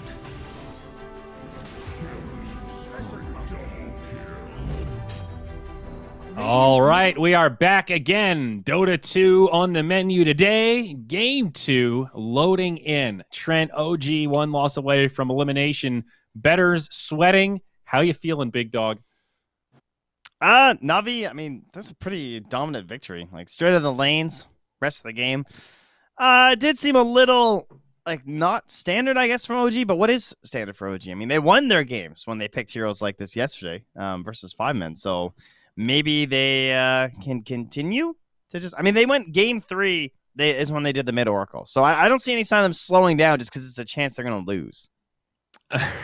Yeah, I guess that is a good point. They were playing for elimination last round against 5-men and did continue some of these drafting shenanigans. So we'll see. Was that last game more draft or execution? It's always a combination in games like that. But you think that was mostly just, hey, we got out-drafted. We picked I think some draft, kooky and most shit. importantly, about the draft lanes, to me. Right. Okay. The drafting part was also different just because, like, the heroes got weird. Like, everyone just got too poor with, again, the word I use is direction, because they just looked a little bit lost because of how things panned out in the initial laning stage. There wasn't anyone who had a very clear option of how to get them back into the game other than Zeus Blast do big damage, but they didn't have a tower pusher they could rely on. They didn't have a reliable initiation because of the Venge swaps as well as the Hand of God. So once those two options are taken away, you're just stuck in the hope of, like, okay, maybe we can defend when they push into us, but they didn't end up with any, like, clear good stuns versus the Ember either. So it was just kind of like a full-on, 3 strikes and you're out there. Yeah, that also tends to happen when mid is such a mismatch like that, not only in the dynamic of the heroes, but how drastic their, like, farm and ability to control the mid game was. It's easy for the team with the farmed Ember Spirit to kind of rally behind those rotations as he picks up power runes, all that kind of stuff. With OG, it's like you've got this underfarmed Zeus who has to play a little bit defensive because he's so easy to pick off. You don't have something to rally behind, It's like, okay, we've got the acronyms on PL. Isn't really a rally moment. It's like keep farming, bud. You're going to get there sort of thing. So Oracle, the opener, though, for Navi this game. Very similar opening bands, and OG will once again go back for the clockwork. Do they bat with the Oracle? Are they going to wait? That'd be my first question. The Void Spirit, they seem to like a lot as well. I mean, we know General's, like, really good on it. I'm pretty okay with it. The Void Spirit has been rising in personal stock for me. And I think before we were seeing him played as just a carry. You put him mid, you buy damage items, you kill people. That seems super high risk, super high reward. And now that we're seeing him played as like a space creator, whether it's 4 or 3, just get in there, look for these weird pickoff trades, try to abuse the back line. Void Spirit seems like an amazing utility to have. Like General's style, I think, is like the perfect way to play that hero. I mean, they also play that Doom all the time. It's usually first phase banned versus them. When it's not, they tend to take it. But yeah, they're going to take the Void Spirit. I'm into that as well.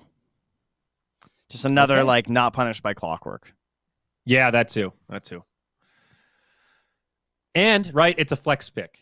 We assume it's the general hero, but you could always put it on support. If for some crazy reason you had a matchup mid you liked, it could, in theory, go to Iceberg. So, great hero to have early on. What's the play for OG? And they take Spectre. So, Spectre been banned out in this banning trio very commonly. So, if you want her, you kind of got to grab her early. Yeah, I guess they also like the Void in that too, but Void into a potential like Oracle with the saves there. So Spectre doesn't really have those problems, gives you vision over the Oracle in the back line, helps create good targets for the Clockwork. Maybe a Nature's Prophet potentially here too. I feel like that's always been a really strong combo, Haunt into Wrath of Nature. Yep, the global presence. And Instantly Navi agree? banned.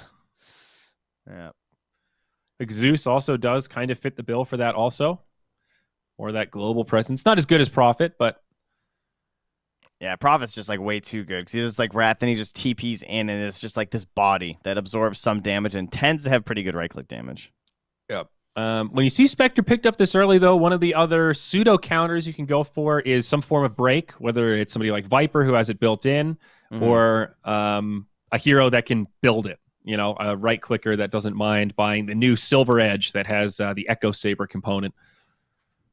Yeah, I think I'd be mostly concerned about the Necrophos too. That's one that always stands out as a very good hero versus the Spectre these days. Agreed there, 100%. Although with the, I guess they can just flex the Void Spirit mid or off lane, and then same thing with the Necrophos.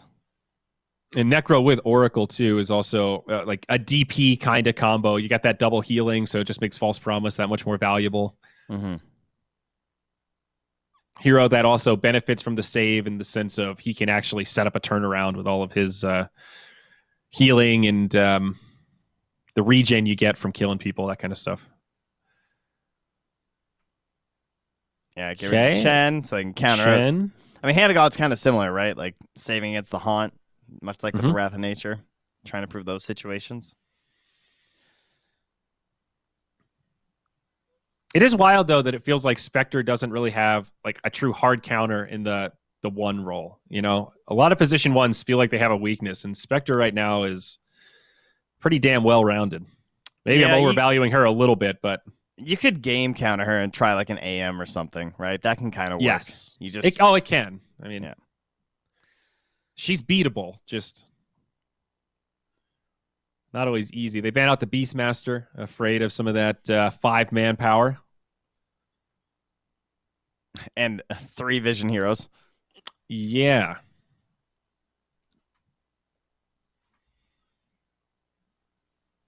And the Morphling ban. Fair. A great carry that can scale pretty well against the Spectre. It's a really good V-Tune hero. I think that's a big part of it, too. It's one of his better ones. It's like his Morph and his PL. How does PL go against Spectre? That matchup doesn't sound great.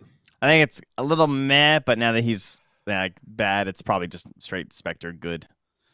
Spectre just more reliable, I would say. They play pretty similarly, though.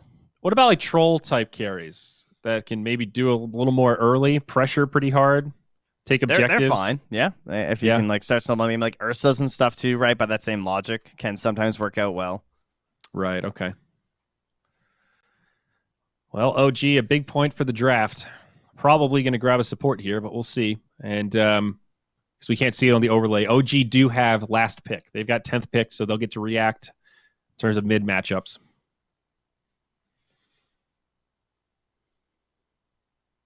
Man, I don't even know what I want as a 4 here. Yeah, this is a... Sometimes it feels like, yeah, you want to have last pick, but this pick here feels so rough. Like, you have to reveal something about your strategy with this pick. Silencer is like kind of good here. Let's go Jakiro. Jakiro. Super safe. Probably your 5. Good pairing with the Spectre. Good team fight. Synergizes well with the Clockwork, too. Cogs with Ice Path and Macropyre, that kind of stuff. So we made it through with the bat still in.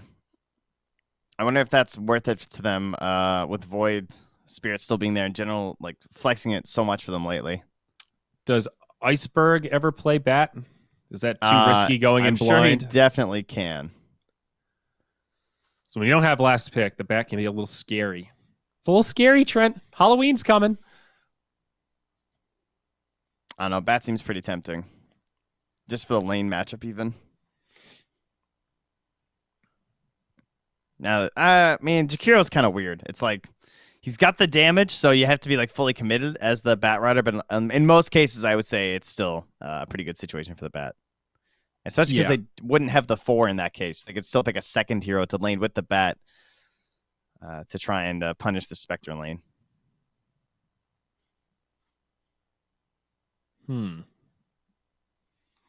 OG not feeling like they could get away with the Jakiro or the Undying either. It looks like. What do they want for Roger this game? Strength heroes. I mean, the Wind Ranger was still Earth in. Spirit. But she's like really bad versus Spectre. It's like Focus Fire just doesn't really work that well. Yep. So they'll go tanky. Someone else that has some options against Clockwork. Good team fight. They were lacking some AoE damage. And OG with a pretty quick Centaur. It's the OG classic, right? The Aghanims, the damage reduction, stacking with the Spectre. They used to do this with the Io. Right? That was like their little trio? Yep. Does that... I guess that still works fine with the new old Centaur. He's back to burst damage. Yeah, if you get the Ags, you can still do the stuff, right? Just stack it with the dispersion. The global damage reduction. Does take some build up though, right? Not something your Centaur is going to have quickly necessarily, because generally needs a couple of smaller ticket items. Like, do they rush the Ags? Is that their strat? No, I don't think so. I think it'll be like, you know, second or the third item or shit. something. Oh, look who it is. Woo! There he is, buddy. So, Spectre versus Slark, Trent. I'm going to give you another chance here. How's this that's matchup fine. go? I'm okay with that one. That's I would say that became a pretty standard one like 2 months ago. We're seeing a lot of Slark then. The leader of the anti-fish like, brigade over here. Yeah. Okay.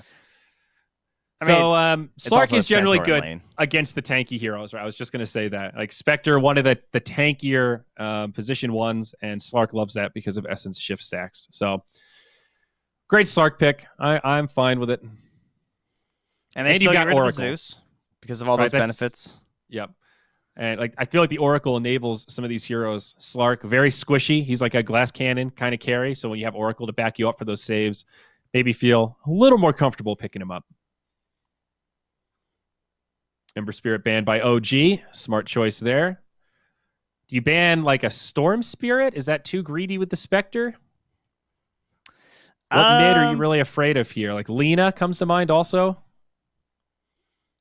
Haunt and Stampede to enable you, huh? They're just getting rid of some kind of random scary ones. Brood, yeah. I mean, maybe Navi just pick something like Lena that's ultra safe since they have to pick blind here. She could be a worthy ban for OG. Yeah, I kind of wonder if the Necrophos is still worth it, though. They have the Spectre and the Centaur, and if I had to guess, they might Kunkka last. Ban the Invoker.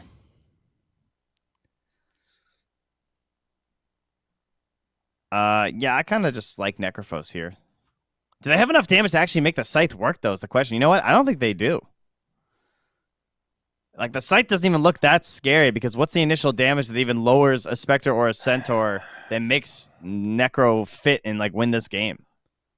Yeah, I have trouble seeing it, too. They could, like, percent-based damage another way with, like, an Underlord or something. And put the Void Spirit mid. Or even the Underlord mid, I guess, depending on what the matchup ends up being. Still scary blind. I mean, if they want to push, Pugna's still in. Not a huge amount of synergy there. Yeah, try and catch them before they're really stacked up. That's not a bad idea. Before they're, like, insanely tanky. Ooh, the Doom mid. Yeah, we talked about the first phase as being a possible hero. But yeah, that's probably for Iceberg in the mid. They love this hero. It gets first phase banned versus them all the time. Yeah. And they grab it 9th pick. It's pretty cool. We've seen how fast Doom can farm in the mid. And it's a max HP burn, right? With the yeah. blade. Very that's good option really here. nice. That's a great pick. A little melee heavy on Navi, but yeah, Monkey King. King. It's okay. They can play around it. And Whoa! OD. Okay, well, that's another good Punisher for